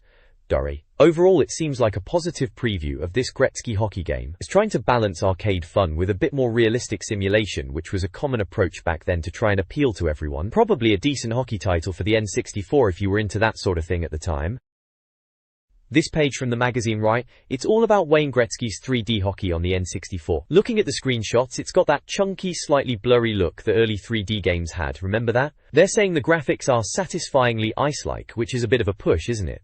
But back then we were probably just chuffed to see polygons moving about at all. They've given it a 75% overall, so not a bad score. Apparently the controls are alright thanks to the analog stick, which was a big deal at the time, moving on from the digital pads of the SNES, but they reckon it lacks detail sometimes, which sounds about right for that era. Sound is a bit of a laugh though. Inexcusable guitar rock, like Guns N' Roses. Crikey, that sounds awful. And barely audible crowd noise. Brilliant. They mention it being bullet fast and violent in multiplayer, which is probably where the fun was, wasn't it? Get a few mates round, a few cans of fizzy pop, and blast some hockey. They reckon it's the best ice hockey game on any system, which is a bold claim, but maybe it was back then. There's a bit about a cheat code to modify teams, which is always handy. And apparently more cheats are in their Nintendo hotline section, for those dedicated cheat merchants among us. Someone in the magazine is clearly having too much fun with the replay mode, which, yeah, fair enough, that was a novelty back then. And they're even wondering if some of the player likenesses look a bit like Torville and Dean, or Robin Cousins, which is a bit random but funny. All in all, it sounds like a decent enough hockey game for the N64 in its early days. This page in N64 Magazine seems to be having a look at NBA Hangtime. Looks like they are pretty excited about it, shouting, "Hey, let's get ready for Dunk It." It mentions cheeky Dennis Rodman from the Chicago Bulls being in the default squad. Which, yeah, everyone knew Rodman back then with his hair. They're banging on about changing the color of his barnet by pressing the pass button, bit of a daft hidden feature really. But that was the sort of thing that passed for exciting back then. There are a couple of screenshots showing the game in action. Looks like your typical over-the-top arcade basketball, loads of dunks and that. One of the comment boxes is about goaltending, and another one mentions Shrempe and Robinson and how nice Robinson's headband is. Right, okay, riveting stuff. Warrington stuff. Up top, it reminds us they reviewed the US version of Hangtime way back in issue 1 and gave it a mediocre 52%. Ouch. Maybe this UK version is supposed to be loads better then. Who knows? There's also something about hidden Hangtime, and how it's got loads of cheat options. A throwback to the old arcade days apparently, to keep the kids chucking coins in. Seems like they're saying you can press turbo to swap teams on the team select screen. And there are Chicago, Atlanta, Boston, Charlotte, Cleveland, Dallas and Denver teams to pick from. Overall, it's a bit of a preview piece getting people hyped for NBA Hangtime, but let's be honest, it's probably just another arcade sports game. We'll see if it's any good when it actually comes out, eh? This page in N64 Magazine back in '97 features NBA Hangtime. It kicks off with a bit of a laugh with an English phrasebook section listing all the daft commentator phrases, things like "he's on fire," "from downtown," "boom shakalaka." Silly stuff really, but you remember it, don't you? Below that, there's coaching tips giving you a heads up on how to do a lean-out jumper, pulling the control stick down, then left or right, bit of basic advice for the young'uns, I suppose. Then you've got top teams, showing the Seattle Sonics and Portland Trail Blazers logos, saying all the teams are real and have badges, which is a very 90s way of saying they're properly licensed, isn't it? Below that are the Grizzlies, the Knicks, the Mets, and the 76ers logos. It seems like they're just showing off team logos, really. The main bit is about NBA Hangtime itself. They're banging on about serious hangtime, calling it, a lack? Oh, who cares? Oh. Bit sarcastic, typical magazine stuff. They mention it's like NBA Jam, but with big head mode, pinched from the original NBA Jam machine. Apparently you can unlock baby mode by entering the number 025 on the team matchup screen. They describe it as small bodies. Ah ha ha ha, quite the comedian, eh? There are a few screenshots showing the game, looking a bit blocky now compared to what we're used to, but back then it was alright. One shows Utah versus Vancouver with the score, another is just blurry action, and the last one seems to be showing some kind of different court with a city background. They say it's a same old indoor basketball court, but you can get a turbo button 3 times quickly at the team matchup screen for a new playing surface atop a block of flats. Sounds a bit bonkers, doesn't it? Yeah, NBA Hangtime, another basketball game for the N64, good times.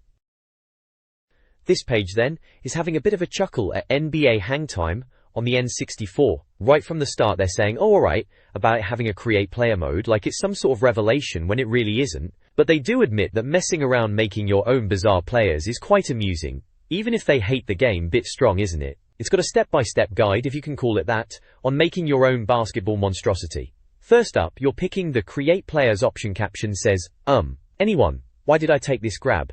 Typical magazine humor of the time. Then it's into the player creator itself, where they seem to be zipping through the options pretty quickly. They've made a right spud according to them, and then for some reason they pick the Chicago Bulls for their team. The old Chicago Bulls seem like a good choice, they say, dripping with sarcasm of course. Everyone picked the Bulls back then, didn't they? There's a few little screenshots dotted about showing this beardy fella they've made in action. Beardy boy in tow. Bit of a camp stance, they comment, having a right laugh at their creation. Then another one. Maybe I was a bit mean in the legs department, and did I actually give him any pace, or looks, or talent? Sounds about right for a typical attempt at creating a player back then. Usually ended up looking a bit rubbish. They've got a scoreline in one of the shots. Chicago versus Vancouver. 10-12 to Vancouver it seems. Alright then, come and get some. Bit of mild trash talk, very restrained for the time. Kennel.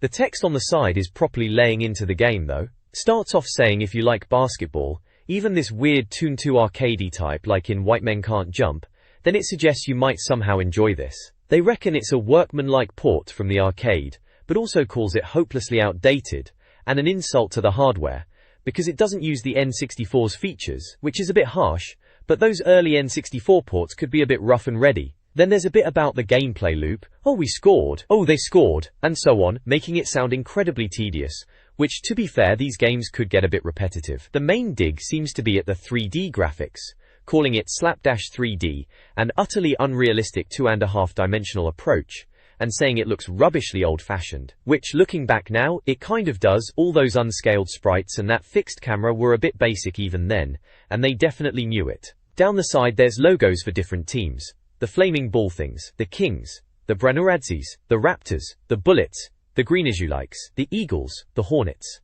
Sounds like a load of made UP team names for messing about with. All in all, it's not exactly a glowing review of NBA Hangtime, more like a sarcastic look at the creator player mode, and a good moan about the game in general. Pretty typical N64 magazine style for back then, bit cynical but quite funny. This page in N64 Magazine, right, it's having a go at NBA Hangtime. And blimey, they're not holding back, are they? Poor old Hangtime gets a measly 52%, and the reviewers calling it boring, lazy and impossible to like. Ouch. Looking at the screenshots, it's proper chunky looking, isn't it? They're complaining about the visuals being archaic pseudo 3D and bare bones presentation. Sounds about right for the time, to be honest, but maybe they were expecting better on the N64. Apparently the sounds are just alright, entertaining speech they say, but not much else going on. They're having a right old moan throughout the review boxes, number 10 to 14. Sounds like the reviewer, John, is struggling to score and moaning about Vancouver's defense. He's got Dennis Rodman on his team though, so you'd think he'd be alright. Then it's on about losing interest and chatting to the crowd, but somehow still managing a win. Typical game journo, eh? There's a bit about cheat codes too, under the number of the best. Things like stealth turbo mode, no pushing, unlimited turbo, hyperspeed, max power, and all that jazz. Standard stuff for games back then, trying to make them a bit more interesting, I suppose. Oh nah. And what's this, a trivia quiz? Asking about player draft rights. Answers are Harvey Grant, Ricky Pierce, Scottie Pippen, and Rick Smits. Who even remembers all that? Down the side, they've got these ratings things, visuals, sounds, mastery, lifespan. And the mastery one is a bit of a dig, saying playing Hangtime is like watching Brookside on IMAX. Sarcastic bunch, aren't they? Lifespan's marked down because it's too frustrating with only stupid AI. And they show the team selection screen as well. You've got teams like Sacramento, San Antonio, Seattle, Toronto, Utah, Vancouver, Washington on one side, and Atlanta, Boston, Charlotte, Chicago, Cleveland, Dallas, Denver on the other. And the player faces are a right laugh, especially that clown face for Tim Gregtow. So yeah, overall they're really not keen on NBA Hangtime. Maybe we were expecting too much from the N64 at the time, but sounds like this one was a bit of a stinker.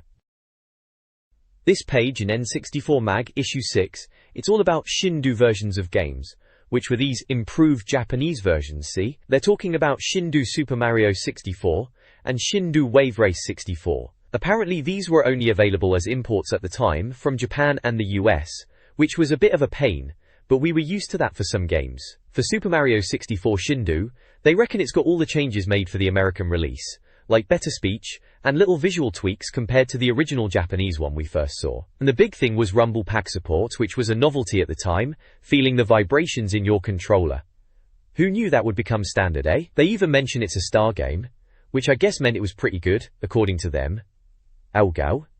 Then there's Wave Race 64 Shindu. This one's got a ghost mode for time trials, which was quite a cool feature to race against yourself, even if it was just a digital dolphin. Again, they're banging on about the Rumble Pascal being the main reason for this re-release, saying it adds to the game, especially when you're pulling off sharp turns. At the side there's a bit under Import Arena about how all the games reviewed on this page are imports from Japan and the US, and they'd be covering more import stuff in future issues if anything good came out in the UK. They remind us they reviewed Super Mario 64 way back in issue 1 and kept going on about it for a few issues after, and Wave Race 64 got its review in issue 2. Seems like they were quite keen on both those games back then.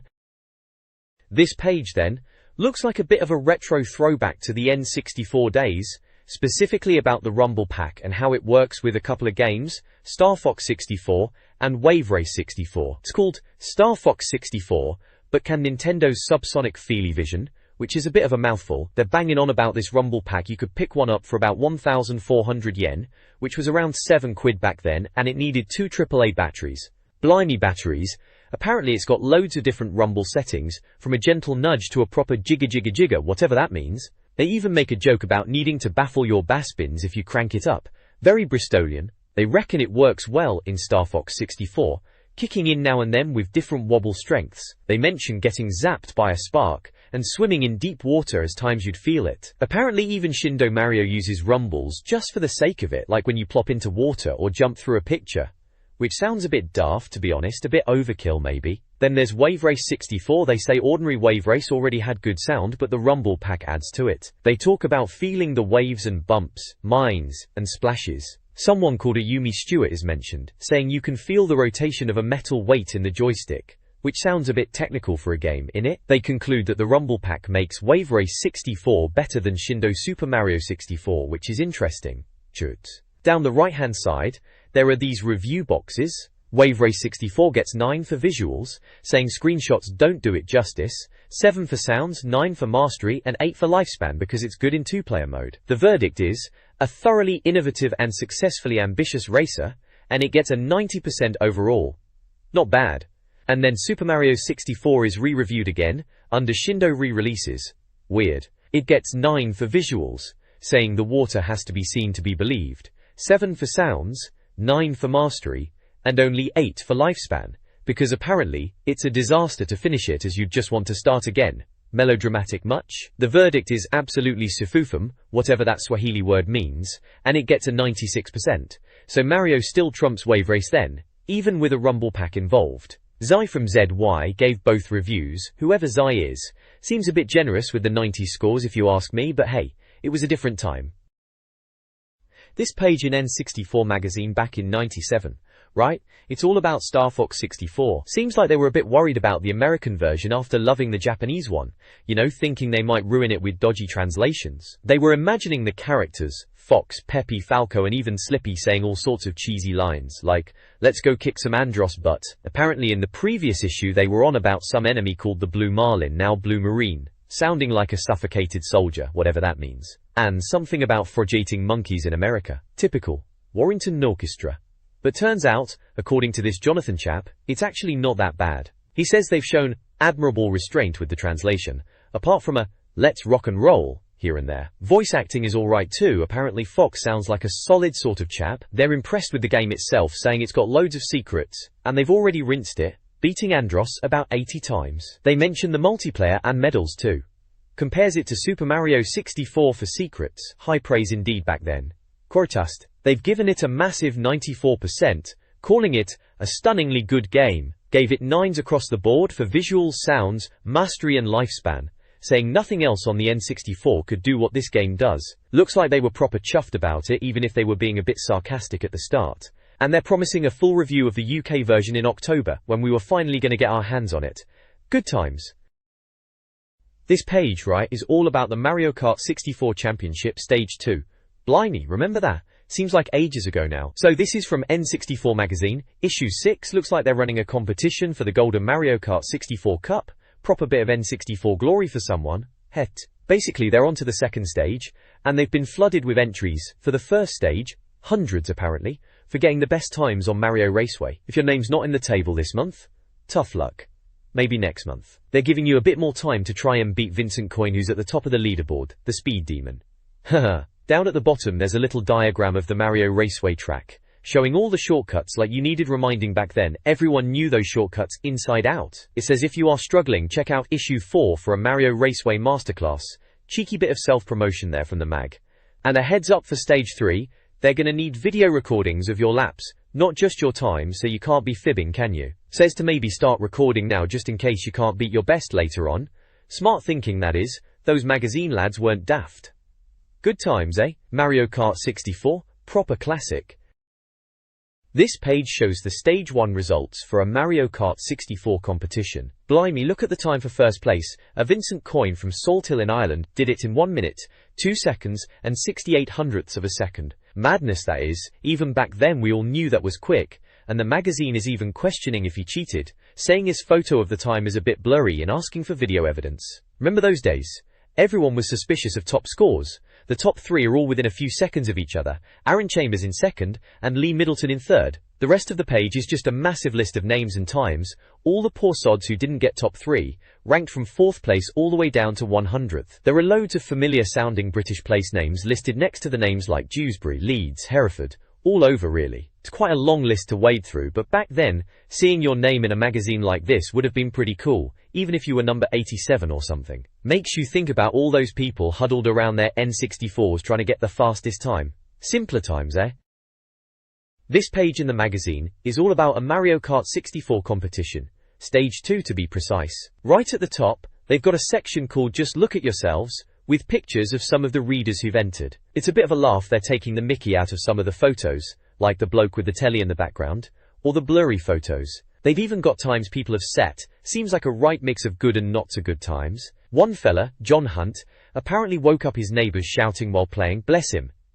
Then there's the how to enter bit. Dead simple really. Just get your best time on Mario Raceway in time trial on Mario Kart 64, and send in proof, either a photo or video. They're going through stages. Stage 1 is already done and dusted. Stage 2 is what's on now, closing at the end of August. Stage 3 will be after that, and then a final. Sounds like they're making a bit of a thing of it.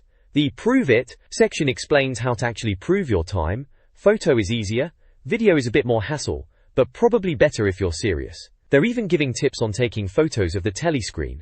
Proper old school. Then there's the rules. Standard stuff really. 3 laps of Mario Raceway. Has to be the PAL version of the game. And you need to send in proof. For stage 3, if you want to win the cup, it has to be video evidence of all 3 laps. No messing about. Deadlines are important. And they're making it clear the editor's word is final. As always. Finally, there's a coupon to fill in with your time, name and address. And tick boxes to say you've followed the rules. You have to send it all off to their address in Bath. Looks like a bit of fun for anyone who fancies themselves a Mario Kart master. Good luck to 'em, I say. This page is all about Pilotwings 64, isn't it? Looks like a guide on how to get perfects in the game, written by Z.Y. Nicholson. Remember Pilotwings 64? Bit of a strange one really, a kind of chilled out flight simulator compared to the usual shooters or platformers on the N64 at the time. The article mentions it's like the N64's answer to Cheech and Chong, which is a bit of a laugh. They're saying it's for playing late at night with shades on, very cool. It's supposed to be a guide to unlocking all the Birdman stages and finding secrets. Minimal effort required apparently. They reviewed it back in issue 1, and gave it a pretty good score, 89%. Hope those screenshots aren't too dazzling for us, eh? Typical N64 mag humor, that. This page is all about getting to grips with Pilotwings 64, right then at the start of the N64's life. It kicks off by explaining the rather grandly titled solipsism mechanism, which basically means the game world only really comes alive when you're nearby. A bit of a trick to save on processing power back in the day, I suppose. And apparently, the replays are a bit basic, only recording your vehicle and not everything else happening, which explains those odd replay glitches you'd see. Then it moves on to mastering the hang glider. It talks about pulling off corkscrews in thermals, which were always a bit fiddly to get right if I recall. Then there's the stall turn, making the glider practically stop in mid-air. Sounds a bit dramatic for a hang glider, doesn't it? Finally, the running halt explains how to nail those landings in the target zone, even if you're coming in a bit hot. Good to know for getting a perfect score, proper completionist stuff back then, yali.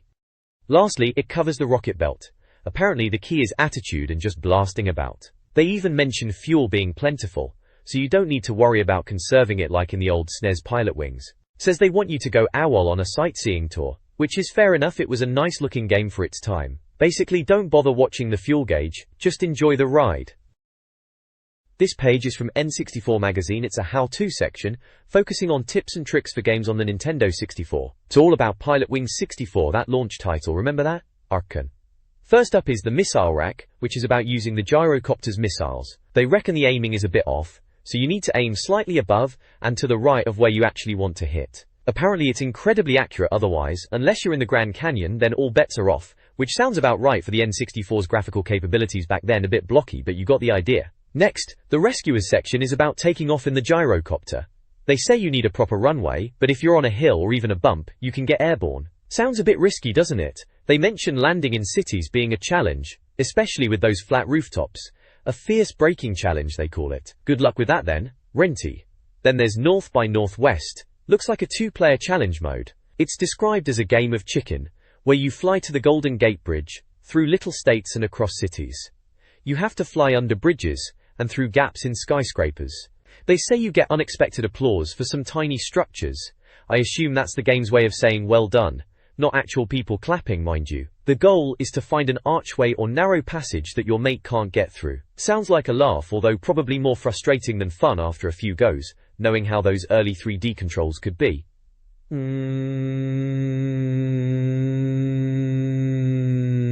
Mechahawk. This is clearly about fighting the Mechahawk enemy. The advice is not to follow it too closely as it turns better than you. Instead, stay behind it, and when it turns, fly past and get away, then turn around and come back for another go. They call it a surefire method to use missiles, firing 2 in quick succession, the first to clear the way for the second to hit. They even reckon you might get 2 or 3 death rattles out of it before it blows up. Right then, death rattles. Very dramatic. They also suggest pot shots from a distance, if you fancy your aim. Apparently you might finish it in 3 passes if you're lucky. Sounds like a bit of patience is needed for this one, and maybe a lot of luck. So yeah, that's the Pilotwings 64 tips page. Pretty standard stuff for a game guide back in '97. Probably useful if you were stuck, or just wanted to show off to your mates that you knew all the tricks. This page is all about getting perfect scores in Pilotwings 64, right in the middle of the magazine. It's part of a how-to guide for the N64, seems like they're really pushing for those top marks. It's broken down into Class A, hang glider, rocket belt, and gyrocopter challenges. Looks like they're giving tips for each test, like shutterbug, where you literally do nothing for 20 seconds. Sounds like a bit of a breather test, to be honest. Then there's chicken dive for the hang glider. Sounds proper nail-biting. For the rocket belt, Metropolis dance is mentioned, dealing with rotating rings and skyscrapers, typical Pilot Wings madness, and touch and go, which sounds like tricky landings on pads, getting the better view by tapping UPC. Simple but effective. They always had those little nuggets of advice in these mags back then. Finally, for the gyrocopter, there's sky maneuvers, half standard rings, half story, bit vague, but sounds like timing is key. Then bullseye, another landing challenge, dive bombing a target. They've got screenshots dotted around showing the gameplay, bit blurry as you'd expect from magazine prints of the time. It's all about hitting those rings and landing perfectly for maximum points in Pilot Wings 64. Looking back, it was a good game, showing off the 3D power of the N64 at the time, even if it was a bit quirky and maybe not as universally loved as Mario 64 or Zelda. Still, perfecting those landings was strangely addictive. This page from N64 Magazine, probably from back in '97, covers Class B hang glider for Pilot Wings 64. It's a how-to guide like they used to do. Looking at these screenshots, it's all very blocky polygons, isn't it? But back then, on the N64, this was pretty impressive. Ignore. So for test 1, velocity square, it's all about aiming for the center of the thermal updrafts and turning when you get there. Repeat that for each one, carving through the center. You know the drill. The radar is your friend, apparently. They're saying you should be leaving each thermal at around 160 meters, 270 meters, 340 meters, and 410 meters altitude. Sounds a bit precise, doesn't it? Then for the last one, veer left and ride clear before your final approach. They reckon you're well above the landing zone by then, so you can afford a tight stall turn. Right you are. Doorware. Test 2 is Shutterbug 2. This one's about taking photos. They say even when it's submerged at the start of the game, you can find the whale as a green square on your scanner. It's moving between thermals, so circle each one until you get the perfect shot. They suggest diving to get a downward view, and hold UPC button for the angle. Be daring, they say, even if the waves look close. You don't need to restart if you don't get a good photo on the fountain, apparently. It's more fun to dive bomb. They suggest corkscrewing to get off remaining pics, and not to disturb the honeymoon couple in Suite 402. Corkscrew right ahead of launch around 200 meters, then turn right to face the hotel, then towards the fountain. Plummet towards the fountain with camera ready. Sounds a bit daft really, but that's Pilot Wings for you. Test 3 is Seagull Wing. They're not kidding around, apparently. More than a few seconds off the target time, and you lose points. Obvious temptation to boost through the nearest thermal and head under the rock arch, but no, they say don't do that. It's a secret of invisible onlookers, apparently. They want you to start with just enough height for a perfect finish. Easier said than done, eh? Turn left and head back between the two mountains behind you, get clear over them, and then turn towards the LZ, landing zone, and cruise. Make a mental note of time and altitude. Right, got it? Then there's rocket belt stuff below for balloon bonanza, but I'll have a look at that later maybe. This hang glider stuff looks tricky enough for now. This page of the mag is all about getting better at Pilot Wings 64, which, back in '97, was quite the looker on the N64. There are a few tests to help you master the gyrocopter. First up is more rings. Looks like they are running you through a time trial course, guiding you through rings in the sky. Bit basic really, but I suppose you had to learn the ropes somehow.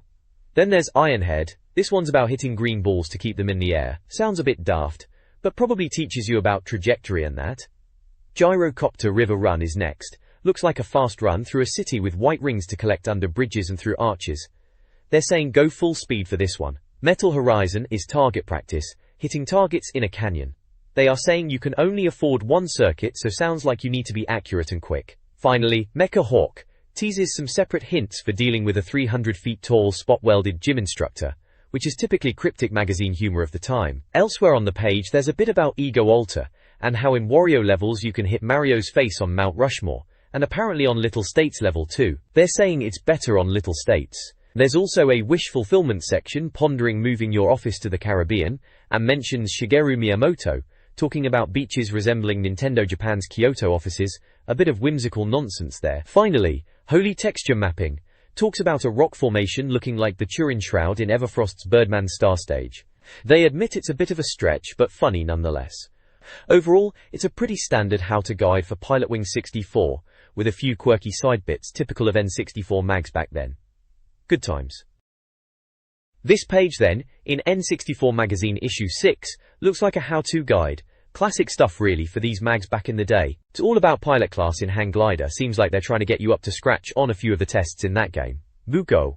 They've got 3 tests laid out here. First off is Thermal Flyer. Looks like you're trying to get to a decent height by using these thermal updrafts. Gotta watch your scanner blobs apparently. Then there's Rising Creek. Sounds like a ring collecting challenge, telling you to ignore some red herring rings. Cheeky. Lastly, Shutterbug 3, which seems to be a photography mission, taking snaps of a space shuttle. Blimey, space shuttles in a hang glider game?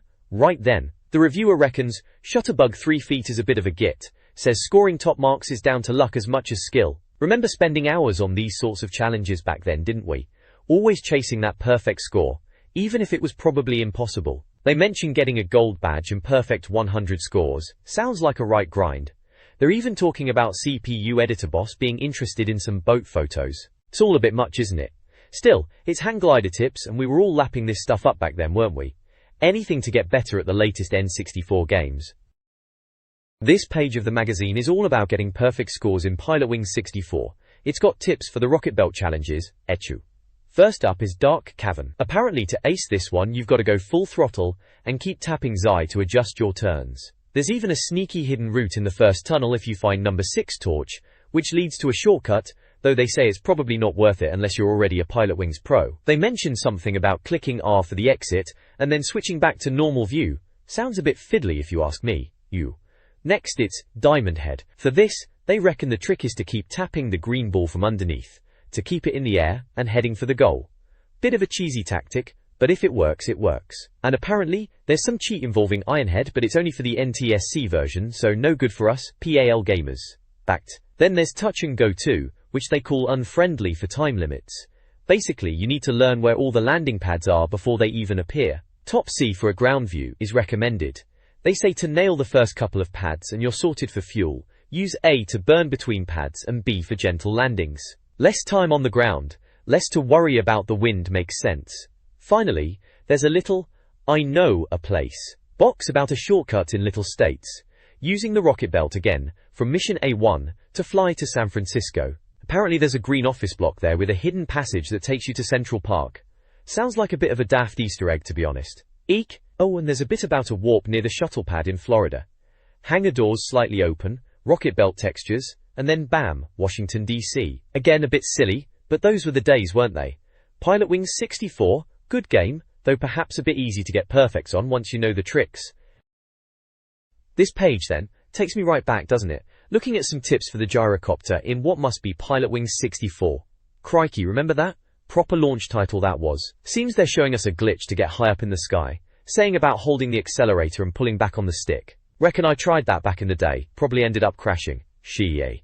Then it's proper level guides for the gyrocopter missions. Ice Hornet is first up, talking about crosswinds and landing on the ice runway. They're saying to use the whole runway to slow down.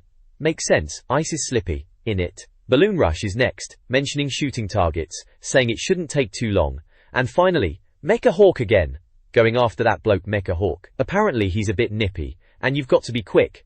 They mention destroying him quickly to get extra options, flying to the oil rig or tarmac, and using the wind. Sounds like a right laugh. Warrington.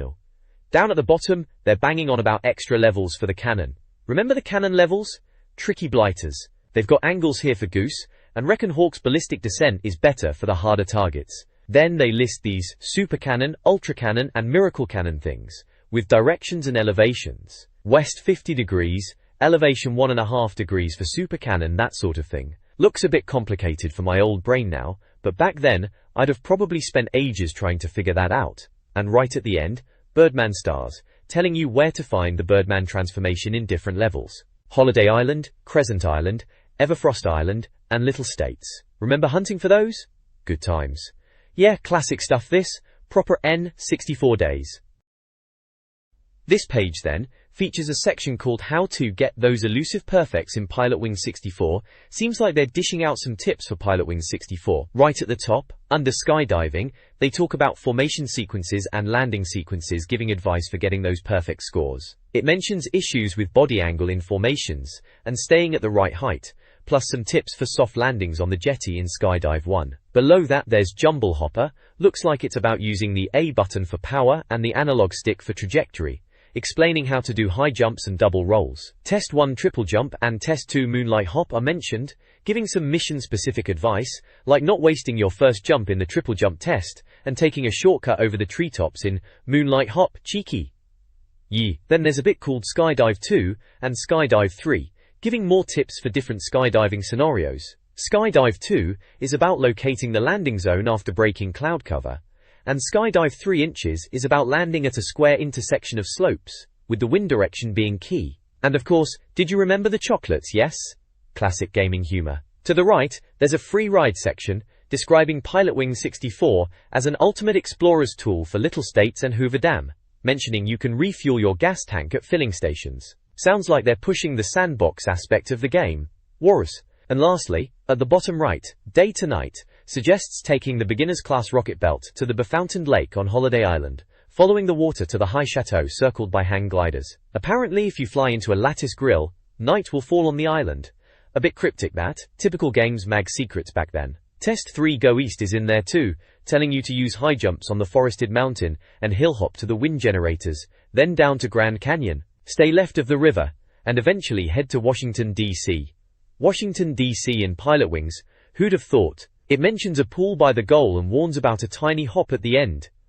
Yee. The end section at the very bottom is about no hidden vehicles beyond extra courses, but at least you can change the time of day. It lists daylight credits, dusky credits, and night credits for completing missions and getting gold medals and perfect 100s. So basically, do everything perfectly for all the unlockables. Sounds like hard work. But that was the name of the game back then, to get all those perfect scores and brag to your mates.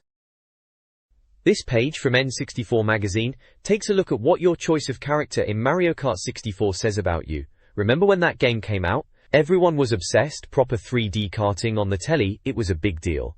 Cool. Anyway, they've got a bit of a tongue-in-cheek article here suggesting that if you always pick Mario, for example, you're secretly attention-seeking, but also determined. Apparently you drive a clean race in Mario Kart, like Choco Mountain and Mario Raceway, and reckon you know who you're meant to be with. They even reckon Mario players are compatible with people who pick Princess Daisy or Yoshi, and that Shigeru Miyamoto himself and Damon Hill would be Mario players. Bit of a stretch, maybe? Yay. Then they do the same for Yoshi. Apparently, if you always pick Yoshi, you're the friendly type, always ready to help a mate out, but maybe a bit too nice for your own good. Technique-wise, they say Yoshi players respect everyone, but can still win when you least expect it. Favorite tracks are Koopa Troopa Beach and Yoshi Valley, unsurprisingly. They reckon Yoshi players just want someone supportive and are compatible with Mario or Luigi players. And get this, they reckon Will Overton and Mother Teresa of Calcutta would be Yoshi players. Bit of a random pairing there, isn't it? Curry. It's all a bit of fun really, back when magazines had to fill pages with something other than just cheat codes and import game prices. It's funny to think people were probably reading this back in the day and wondering if it was true. Good times. This page is a bit of a laugh, isn't it? It's all about Mario Kart 64 and trying to psychoanalyze you based on which character you pick. It's like, ooh, you play as Luigi. You must be living in someone's shadow. Bit much, really. So it goes through each of the races. Luigi, bless him, apparently worries too much about being second banana, but they reckon he's a master of hanging back to get power-ups and then zooming past everyone at the end with a bolt. His best tracks are Luigi Raceway and Banshee Boardwalk, which makes sense. Relationships-wise, he's apparently intimidated by people but compatible with Bowser or Yoshi players. They've even roped in Jim Henson and Peter Mandelson as fellow Luigi players. And even the Wizard of Oz. Bit of a random bunch if you ask me. Warrington Norsa. Princess Daisy is up next. They say she likes to stand out but deep down craves security. Her Mario Kart tactic is unpredictable driving, changing tactics all the time. Best circuits are Frappe Snowland and Royal Raceway, and she's compatible with Mario or Donkey Kong players. Fellow Daisy players are Sigourney Weaver and Thelma and Louise, which again is a weird mix. Toad is described as never sticking his nose in where it's not wanted, and people thinking he's got nothing to contribute cheeky, but apparently he's got cunning shortcuts and sneaky driving. Toad's Turnpike and Sherbetland are his tracks, and he's compatible with Bowser or Wario players. Jonathan Davies and Peter Andre are supposedly fellow Toad players. Peter Andre. Alright mate. Norrington Nor. Donkey Kong, they reckon if you pick him you've got some skeletons in the closet, but you're popular and dependable. His Mario Kart style is just shouldering people out of the way, especially at the start. Donkey Kong's Jungle Parkway and Kalimari Desert are his tracks. Apparently you struggle with relationships if you pick DK, and you're compatible with Princess Daisy or Wario. James Ashton and Scary Spice are fellow Donkey Kong players, with the woman in the governor thrown in for good measure. Wario is next, and they basically say if you pick him you're arrogant and won't stop at anything to win. "I'm a Wario, I'm a gonna win," they quote. His best tracks are Wario Stadium and Moo Moo Farm. Relationships are apparently all about your self-confidence and desire to make someone love you, and you're compatible with Toad or Donkey Kong. Hiroshi, Donald Pleasance and Tim Weaver are Wario fans apparently. Relatio. Finally, Bowser. If you pick Bowser you're tough and ruthless but a good friend if needed. Power-Up Meister is his Mario Kart technique. Rainbow Road and Bowser's Castle are his circuits. Relationships are about not putting up with soppy stuff, and you're compatible with Luigi or Toad players. Jaws out of Moonraker and Darth Vader are Bowser players. Vader, that's pretty good actually. And dotted about the page, they've got little blurbs about celebs and who they play. Peter Andre is a Toad player, apparently too scared to tell her how he feels. Scary Spice always plays Donkey Kong and is possessive once she gets her man. Shigeru Miyamoto, naturally, picks Mario, and will go to any lengths to get his girl. Will Overton likes Yoshi and just wants a cup of tea, bless him. And Darth Vader, a Bowser regular, plays it cool but is after a girl he can't resist. It's all a bit of fun, isn't it? Probably not much truth to any of it, but it's a laugh reading it back now. This page from N64 Magazine, yeah, I remember this sort of thing back in '97. We've got the usual tips extra section, always good for a bit of help when you were stuck on a game. Looks like this month on the hotline they've been mastering Mario Kart 64 and GoldenEye 007 naturally. Those were the big hitters at the time for the N64. Apparently, someone called Maureen, a slightly scary Scots secretary, types up all the best tips from the hotline calls. Sounds about right for the era. Bit old school, but it worked. Jari. Then we have a section dedicated to Wayne Gretzky's 3D hockey. Ah, Gretzky, the big man himself. On the N64, they're calling it Hints and Tips, and it looks like they're explaining how to change player and rink sizes, and how to unlock Super Teams Canada, USA, 99 hours, and Williams Entertainment, whoever Williams Entertainment are in the hockey world, I can't quite recall. You had to hold L and enter a C button sequence to get the super teams. Classic cheat code stuff. Rinky-dink options for rink size and player size were always a bit of a laugh.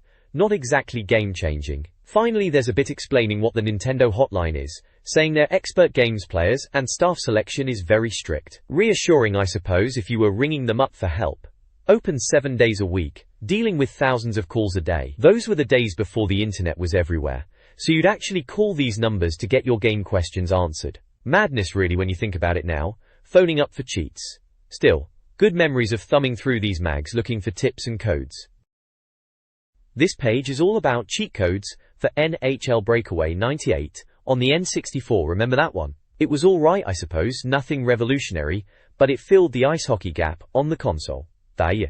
So yeah, cheat codes. First up, customized teams, which lets you mix and match players, nicking them from other teams to make your dream squad.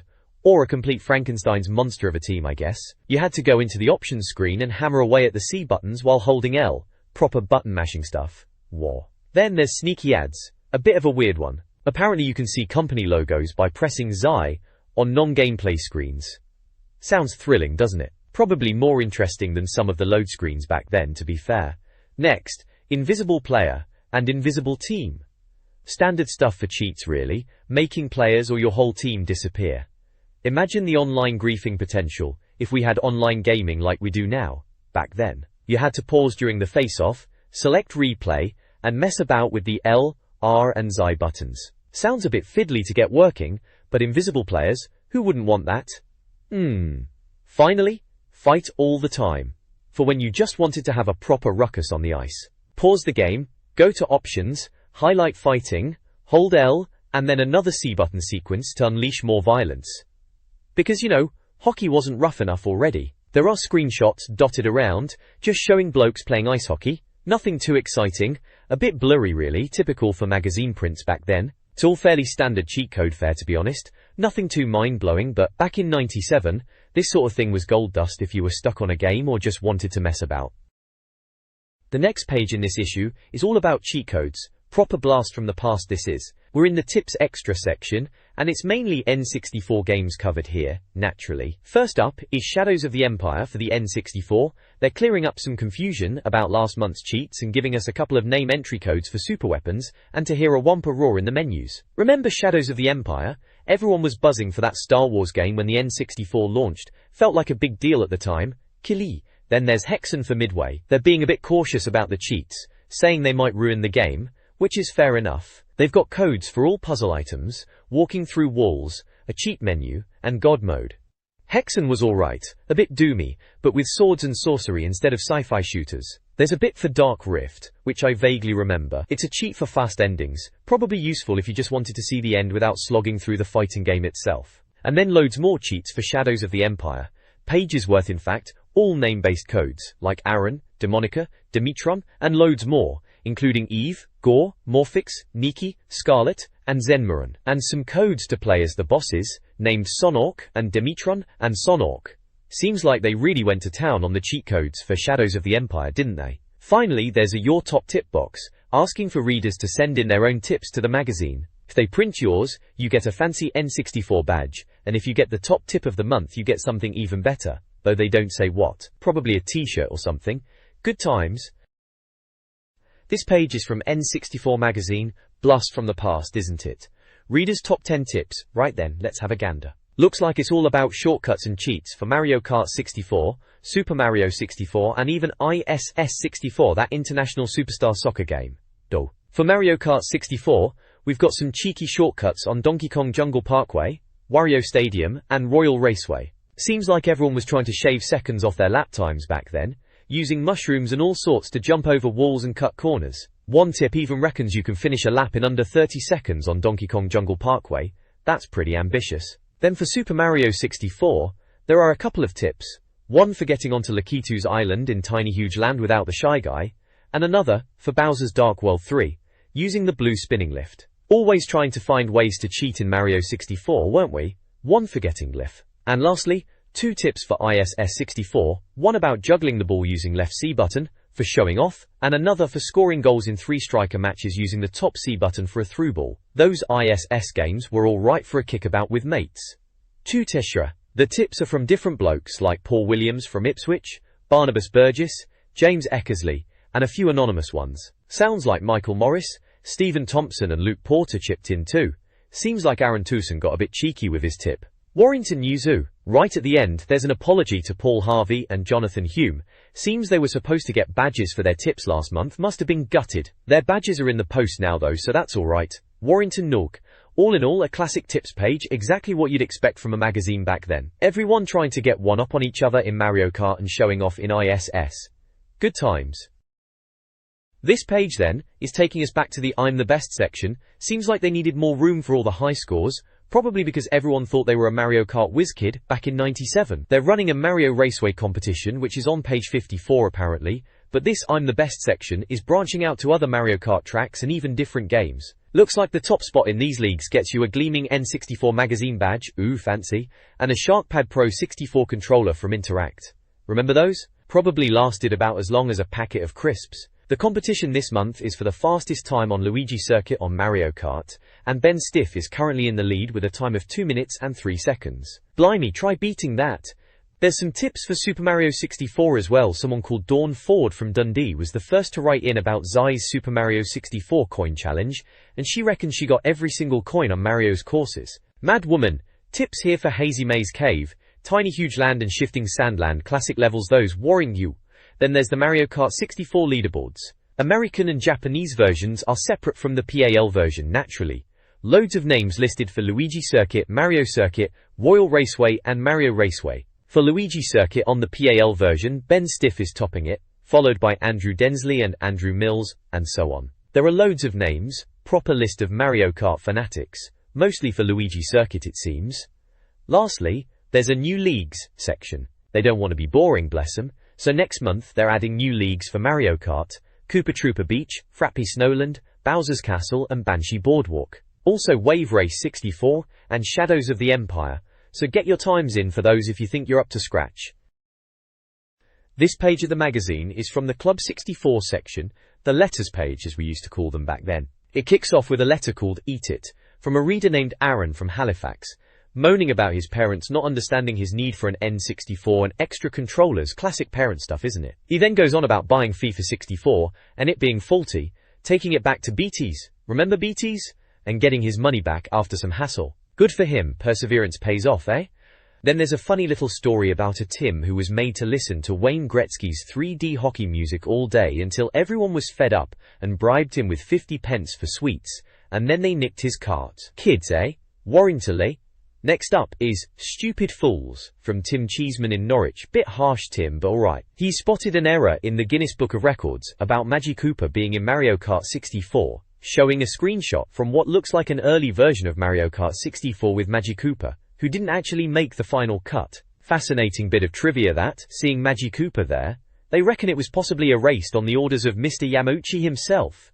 Bit of Nintendo history there. Below that is level 19 inches from P. Roffey in Frome, who's stuck on level 19 of Go-Go Troublemakers, which I vaguely remember. He needs help blowing up red blocks and finding bombs. Ed, the magazine guy, says they consulted the Troublemakers experts Will and Jonathan Nash, and they reckon he's missed the green bomb dispensers, which are apparently on levels 15 and 19, and should give him enough bombs. Sounds helpful enough, worry. Lastly, there's many I have from Andrew Mills in Londonderry, in response to a previous letter asking for Pilotwings 64 photos. He sent in a couple, one of Mario on Mount Rushmore which they seem to like, saying Andrew captured Mario's features perfectly. They've also framed a building on Holiday Island. They reckon they are good photos and he's earned a badge, and encourages other readers to send in their Pilotwings snaps. Always good to get a badge, wasn't it? The next page in N64 Magazine features a letters section, always a good bit of reader interaction back in the day. First up is Nintendo Walk-On, where a reader is responding to a previous letter complaining about the N64's graphics, saying they are blurred. The magazine editor, Ed, agrees to some extent, mentioning that using anything other than SVideo does make the picture a bit blurry, especially compared to other consoles which, let's be honest, the N64 needed the best connections to shine. He also mentions RGB SCART, which was a bit of a faff but worth it. He's saying the N64 is a machine that needs the best picture, due to its anti-aliased graphics, which makes sense. Vicarious. Then there's Siftback, where a reader, David Waller from Hessel, is suggesting they should focus reviews on PAL games, as most readers are in the UK and won't own USA or Japanese consoles, which is fair enough. Ed replies that that's exactly what they do, focusing on UK releases, and important US and Japanese titles getting big reviews. Giate. Engine sound is a quick one, just a reader called Jazz with a query. Sounds like we don't get the details here though. The main chunk is Dream On, where readers suggest Dream N64 games. Guyver 64 is first. Based on the anime, someone fancies a Doom-style beat-em-up with real-time combat and weapons, thinking about Killer Instinct-style combos for bosses. Ed reckons mixing genres might be a bit of a compromise. Mario Boat 64 is next. Someone wants a Super Mario Kart-style game, but with boats, power-ups like jellyfish instead of spiny shells, and piranhas. There's even a little sketch of track ideas. Ed thinks it sounds good, especially with Wave Race 64-style water, but wonders about boats sinking. Warcraft 64 is another suggestion. A Warcraft game on the N64, imagining endless possibilities with strange monsters and war machines. The reader is aware of Command & Conquer rumors, but thinks Warcraft is more fun. Ed agrees, Warcraft would be good. Usolt. Pace in Time 64 is the last dream game. Someone wants a 3D Pac-Man adventure like Mario 64 with a Pac-Man kart thrown in. They even suggest a Pac-Man vs. Ms. Pac-Man battle mode. Ed jokes about exciting Namco news. There's also a bonus letters section. Ben Merton from Chatham is chuffed with Mahjong on PC and wants to send a copy to Will. Russell Coughlin from Romford thinks a team photo from page 5 would make a good mousemap freebie. Someone else is complaining about Tim leering in the office. And another letter from Stelios Giamaelos in Athens, Greece, with a cryptic message about KUPOPO. Finally, Nadir Bundhu from London suggests more freebies, but without sticky tape damaging the magazine. The page wraps up with Kevin Boyle from Glasgow asking for Will to do a N64 magazine cover, and Will reluctantly agrees. Classic Will. And that's your lot for this letters page. The next page in this issue is the letters section, cheekily titled, So Tell Me This. Someone called Tekin from London is asking about obscure stuff like Tri-Film and Earforce from Star Fox 64, bless him, and whether Nintendo will ever update Metroid for the N64. Good question actually, we were all waiting for that one. He reckons N64 games are too easy. compared to the old days of F-Zero and Ghosts and Goblins. Which is a fair point, those games were brutal. He also bangs on about Superplay covers, showing his age a bit there, referencing Yoshi's Island and Breath of Fire. Then we have Mark from Croydon, wanting to know about N64 prices and the 64DD. He's asking about the price cut differences in Norway, release dates, and why we're banging on about SCAR cables. Someone called Martin from Norway chimes in about the price differences too, and hopes to get his letter printed, which he has. Good for him. He's after a subscription or an extra controller for his troubles. Cheeky. There's a question about sound issues in 4-player games. Something about only player 2 getting engine sounds. Weird. Then Jazz Morgan is asking about UK and US N64 games and converters, and why some games might not work over in America, PAL and NTSC regions, that old chestnut. There's a section called Fake Items, about Mario Kart 64, and a guy who loves the battle mode, particularly Block Fort, saying the reviewer got it wrong. Fair enough, everyone has their own opinion on Mario Kart, eh? Lurican. Finally, there's a quick bit called Hit Their Target about shell accuracy in Mario Kart 64, and a Mario section explaining Mario's full name. Apparently it's Mario and Luigi Mario, according to the Super Mario Bros. Film. Right then, there are a couple of screenshots scattered about. One looks like F-Zero X, and a couple from Mario Kart 64, including one showing a fake item box, which is a bit of a giggle. All in all, just your typical letters page, people moaning and asking questions about the N64, pretty standard fare for the time. This page in N64 Magazine takes me right back. We've got the Invention Corner first, where some bright spark Russell Coughlin has sent in his idea for a combined memory, and Jolt Pack Cheeky considering Daedal were already showing off their similar shockwave device. Then there's another idea for a Nintendo smart card, for playable demos. Bless them, trying to be innovative. Then we've got the back issues section. Oh yeah, I remember these. Issue 1 was sold out apparently, probably because it was the first one, and everyone was scrambling for N64 info. It covered Shadows of the Empire, Pilotwings 64, Mario Kart 64, all the big hitters at launch. Issue 2 featured Wave Race 64 and FIFA 64, and Issue 3 Star Fox 64 and Doom 64 import stuff. Issue 4 was Mario Kart again, they really milked that one, and Issue 5 was multi-racing and E3 coverage with F-Zero 64 and Banjo-Kazooie mentioned. They were pushing those launch window titles hard, weren't they? £3.50 an issue back then. Not bad. There's also a How You All section, where a David Basser is asking about getting into games journalism. Tim and James from the mag give their advice. Sounds like hard work, to be honest. And a She Loves You bit, about someone's girly pack idea.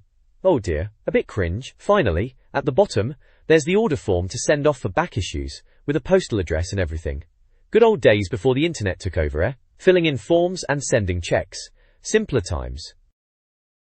This page in N64 Magazine is having a look at the trend of the N64 revisiting the good old days of 16-bit gaming. The title is Code Show, Raiding the 16-Bit Past, by Tim Weaver. There's a picture of some chap rooting through a cardboard box full of old Super NES games, which is pretty much the theme of the article in a nutshell. The article starts by pointing out that a fair few of the N64 games at the time were actually based on older SNES and Game Boy titles. They mention games like Super Mario 64, Star Fox 64, and Wave Race 64 as examples, saying they're good as you like on the N64, which is fair enough. It then touches upon the idea that Nintendo are using the N64's power to bring these older game concepts to life properly, like what Shigeru Miyamoto said about Star Fox 64 being what they always wanted to do with the original Star Fox on the SNES but couldn't.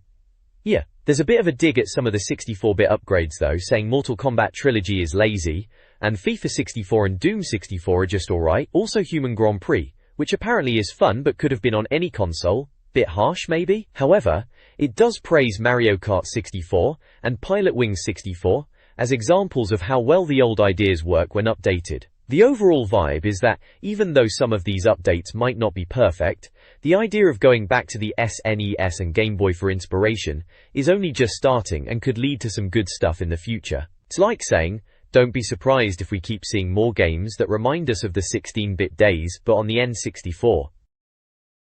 This page from N64 Magazine, likely from back in '97, is having a look at Shigeru Miyamoto and some of his classic games. It's titled, The Miyamoto, in big green letters, bit dramatic, in it? So, first up, they're diving into the Super Mario series. They start way back with the original Super Mario Bros. On the NES, saying even though it might not look impressive now, back then it was something else. They mentioned Super Mario World on the SNES, and how it was a massive step up with its colourful graphics and big world to explore. They reckon it's still the greatest platformer of the pre-64-bit era, which is a fair point. The reviewer notes that Nintendo got a bit of flack for not making a huge graphical jump between the SNES and N64 Mario games, but the underlying game design in Super Mario 64 is what really blew everyone away. There's a little screenshot from Super Mario World, with Mario on Yoshi, classic stuff, and a score chart thingy giving it pretty high marks all round. Decade. Next, they're on about Super Mario Kart. They say it was a brave move to go from platformers to kart racing, especially in the hit-and-miss world of driving games back then, but they reckon it was marvelous, and that people in the N64 office were still playing it right up until recently, which probably means they were still thrashing each other at Rainbow Road. Another screenshot, this time from Super Mario Kart on the SNES, showing the Mode 7 graphics,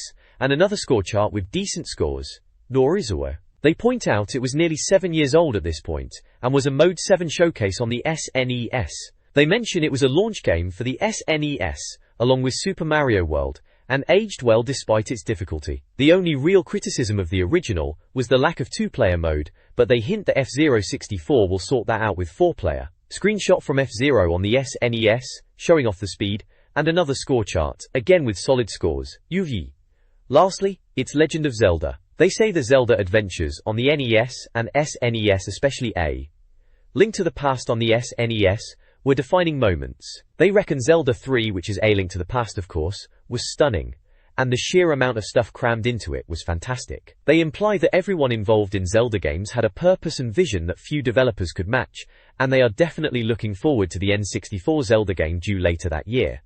Ocarina of Time obviously, which we now know was a bit special. Screenshot from A Link to the Past, showing Link in a dungeon with a lamp, and yep, another score chart. Pretty good again. And finally, right at the bottom in small writing, they briefly mention Wave Race on the Game Boy, and it doesn't sound like they were too impressed, calling it a bit of a disaster for Nintendo and saying it looked more like badly thought out controls, not water racing. Ouch, not pulling any punches there.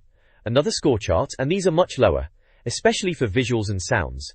Clearly not a fan of that one. Overall, it's a bit of a love letter to Miyamoto's classics, looking back at the SNES days and getting us hyped for what's coming on the N64. Standard magazine stuff really, but it does remind you how good those games were back in the day.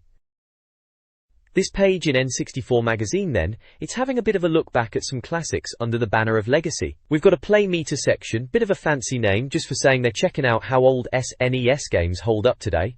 Fair enough I suppose, always good to see if the rose-tinted glasses are working. First up is Pilot Wings, remember that? They reckon it was a bit Marmite back in the day, some loved it, some didn't. Apparently it was a good example of what Nintendo were doing at the time. They mentioned the hang gliding and skydiving being decent, and the Mode 7 trickery. The review seems positive enough, and they've given it middling scores on their Play Meter thingy for sounds and visuals, but a decent replay value. Then there's Yoshi's Island, which they say finally made Yoshi a star in his own right, outside of just being Mario's ride. Comparing it to Super Mario World, saying it looks a bit like it but with a paint style.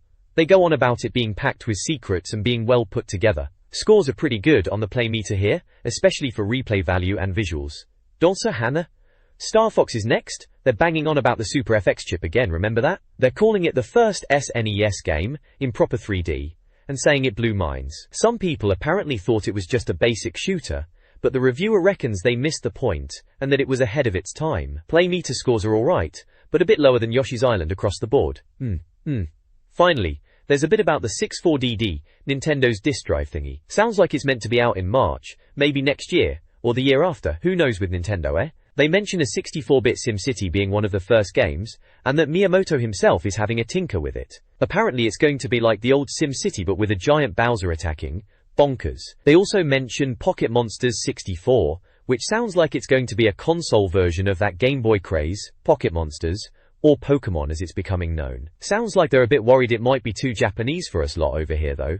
Which is a bit daft, isn't it? Games are games. They round it off by saying they're expecting a Super Mario RPG 2 at some point, which would be interesting, and Mario Paint is getting a revamp too, hoping it's less tedious than the original. This page is having a bit of a chuckle it seems. Right then, everyone else is doing Gorinton Norcus it says, which basically means Nintendo aren't the only ones digging through their old games for ideas on the N64. Apparently loads of other game makers are at it too, trying to work some 64-bit magic with their old stuff. So, there's a section on Donkey Kong Country. It's saying the SNES games sold loads but were getting a bit tired by the third one. Now they're talking about an N64 version which was meant for the 64DD thing, called Ultra Donkey Kong, promising 3D and all that. They reckon it'll be better and point out it's different to Banjo-Kazooie obviously, and they've given it a middling score, 2 out of 5. Next up is Goemon, or Legend of the Mystical Ninjas it was called over here, a Konami SNES game, mixing RPG and platforming, apparently quite clever. They're saying the N64 version sounds good, even if we Brits and the Yanks might miss out on it for now. Another 2 out of 5 stars. Ryu. Then there's Mission Impossible. Turns out Konami did an NES game way back in '92 based on the TV show, and there was meant to be an N64 game from Ocean, but it's not a proper sequel, apparently. The old Konami game was alright, with puzzles and fact monsters, whatever they are. Another 2 out of 5. Mother, or Earthbound as the Americans call it, is next. SNES game, dodgy combat and basic graphics, but a good story apparently. They're saying the N64 series looks good and will please RPG fans. Guess what score? Yep, 2 out of 5. Damn. Castlevania's in here too. Simon Belmont, Vampire Hunting, classic SNES platformer. They reckon the 64-bit version will be good, as Konami know their stuff. And yes, it's another 2 out of 5. Bomberman is up next. Everyone knows Bomberman. SNES. Bomberman games were top-notch. Bomberman 64 is coming out at the end of the year, with better one-player mode. You guessed it. 2 out of 5. Starting to see a pattern here, aren't we? Warrington not. Clay Fighter gets a mention. Tongue-in-cheek Fighter, SNES version wasn't great because of Mortal Kombat and Killer Instinct being better. But they think Clay Fighter 63 1/3 on the N64 might do well, as there aren't many decent fighters on the N64 yet. Previews in America look good, apparently. And for the shock of the century, 2 out of 5. Finally, Earthworm Jim. Those games were a bit odd, weren't they? Apparently there's a third N64, Earthworm Jim game, being made by VIS in the UK. And ending on a high, 2 out of 5. So yeah, basically every old game idea they could think of is being dragged onto the N64, and they're all getting a solid meh rating of 2 out of 5. Optimistic bunch, aren't they? The next page in this magazine is all about looking forward to some upcoming N64 games and checking in on a few that are already out. They've got this excitement rating thing, like a little thermometer to gauge how hyped we should be for games. Seems a bit daft, but alright. So under not only but also, they're chatting about Turrican 64, saying Factor 5, who did the original on the SNES, are probably doing this one. They also mention Gamatech, are bringing out Wheel of Fortune and Jeopardy. Remember those? With Vanna White and Alex Trebek's names, even. Apparently Jeopardy is supposed to have full motion video, which was a big deal back then. They're being a bit sarcastic saying, note, this is sarcasm, which is funny. Then Acclaim are doing Frank Thomas Big Hurt Baseball, which was on the SNES, and Imagineer are doing Ken Griffey Baseball. Baseball games, eh? Not sure they were massive over here. Oh, and they're turning SimCity 2000 into an N64 game too. That could be interesting. Apparently there's some rumor about Buggy Boogie from Angel and Ando being like a Super Stunt Race FX type game, which is a bit of a blast from the past. Then there's a section called Now Showing, listing games you can already buy. International Superstar Soccer 64 is there, reckon that's supposed to be the best football game. FIFA 64 is mentioned, saying the SNES versions were popular, but this N64 one needs work. Mortal Kombat Trilogy is coming to the N64, every single MK game in one, blimey. Human Grand Prix is there, supposed to be decent, and Doom, naturally, which was a big hit on the SNES and is now on the N64. There's also Doraemon, described as a Mario clone with a blue cat. Never heard of that one, sounds a bit odd. And finally, Wonder Project J2, which they say is a bit dull, and Japanese only. So, a bit of a mixed bag really, some interesting stuff coming, and a few bits already out that might be worth a look. This page from N64 Magazine issue 6 has a bit of a betting theme, asking us to place your bets on which classic Nintendo games might be heading to the N64. It's presented like a betting shop, which is a bit of a laugh. Warrington Norfolk. First up, they reckon on Street Fighter 64 at evens odds. They're saying Capcom are working on a puzzle game, but reckon a Street Fighter conversion of the arcade fighter, maybe Street Fighter EX Plus, would be a good bet.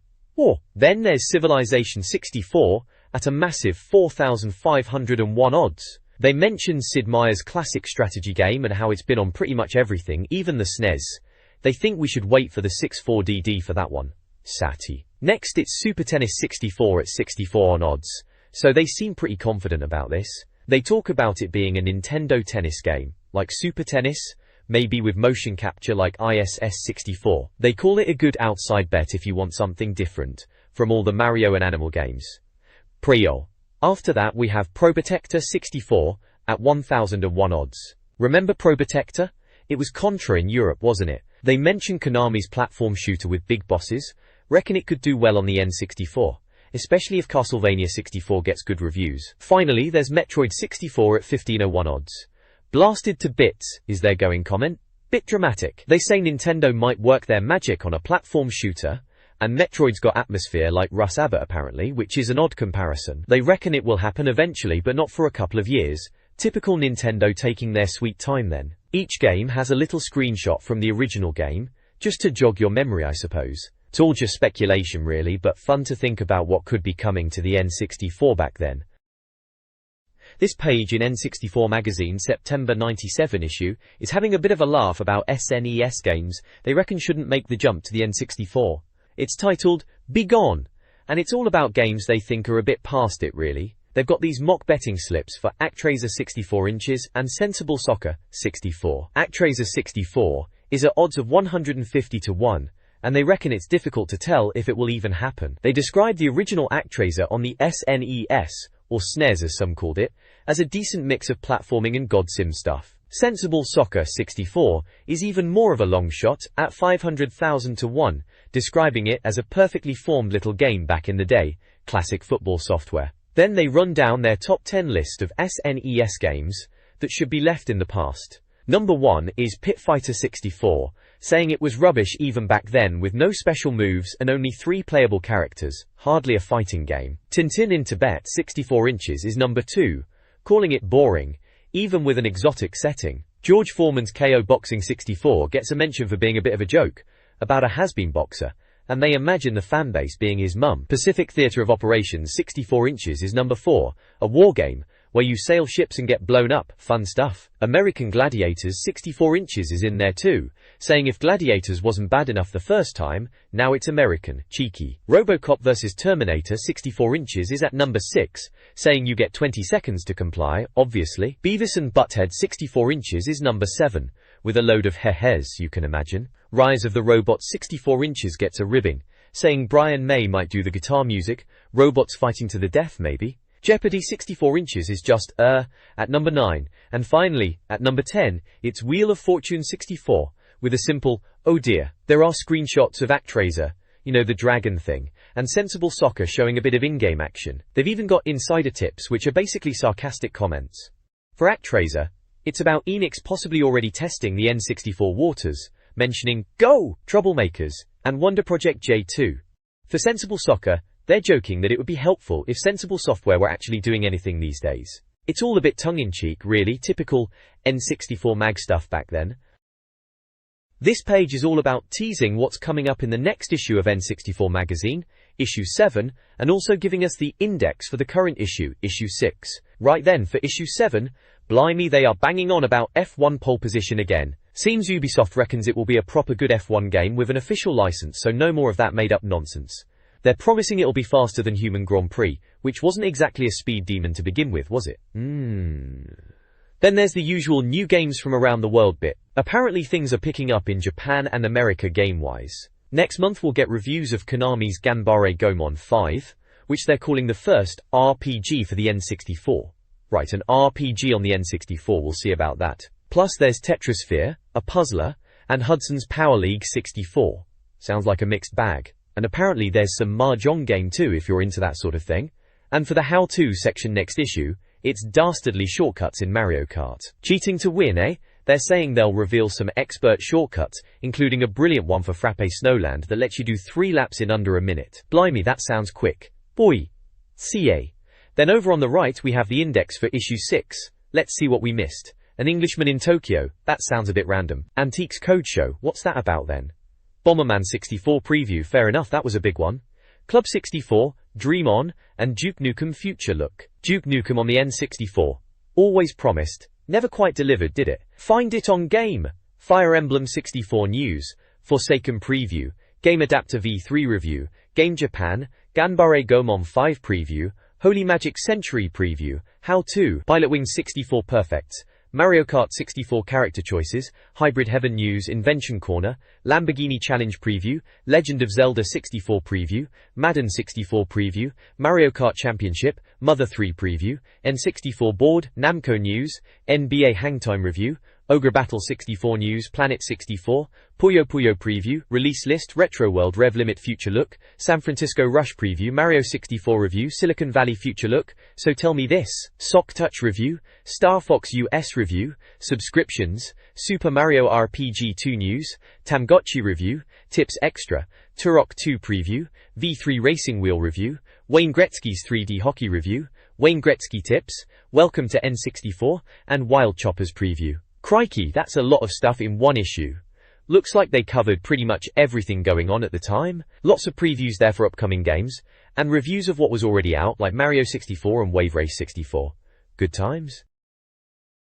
This page screams 1997, doesn't it? You've got that very 90s CGI look, with Peach, Wario and Mario tearing it up in Mario Kart 64, all under the classic headline, Keep Road Rage Off the Streets. Cheeky, Porrington Mariotes. Flicking to the index on the side, it looks like this issue is all about the new games. Wayne Gretzky's 3D hockey is in there for those who were into their ice hockey. Must have been alright. NBA Hangtime.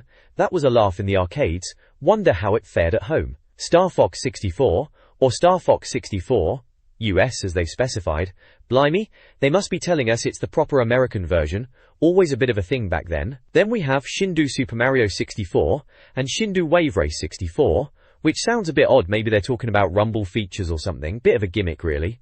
Hera. Below that, it's a section called Other Great Stuff. Seems like they are talking about N64 RPGs, wondering what the future holds. Bit early for that really, wasn't it? Then there's something about getting perfects in Pilotwings 64. Good luck with that, that game was a bit tricky. And working out what your Mario Kart character says about you, that sounds like a laugh. Typical magazine filler. Mario Kart 64 Championship Stage 2.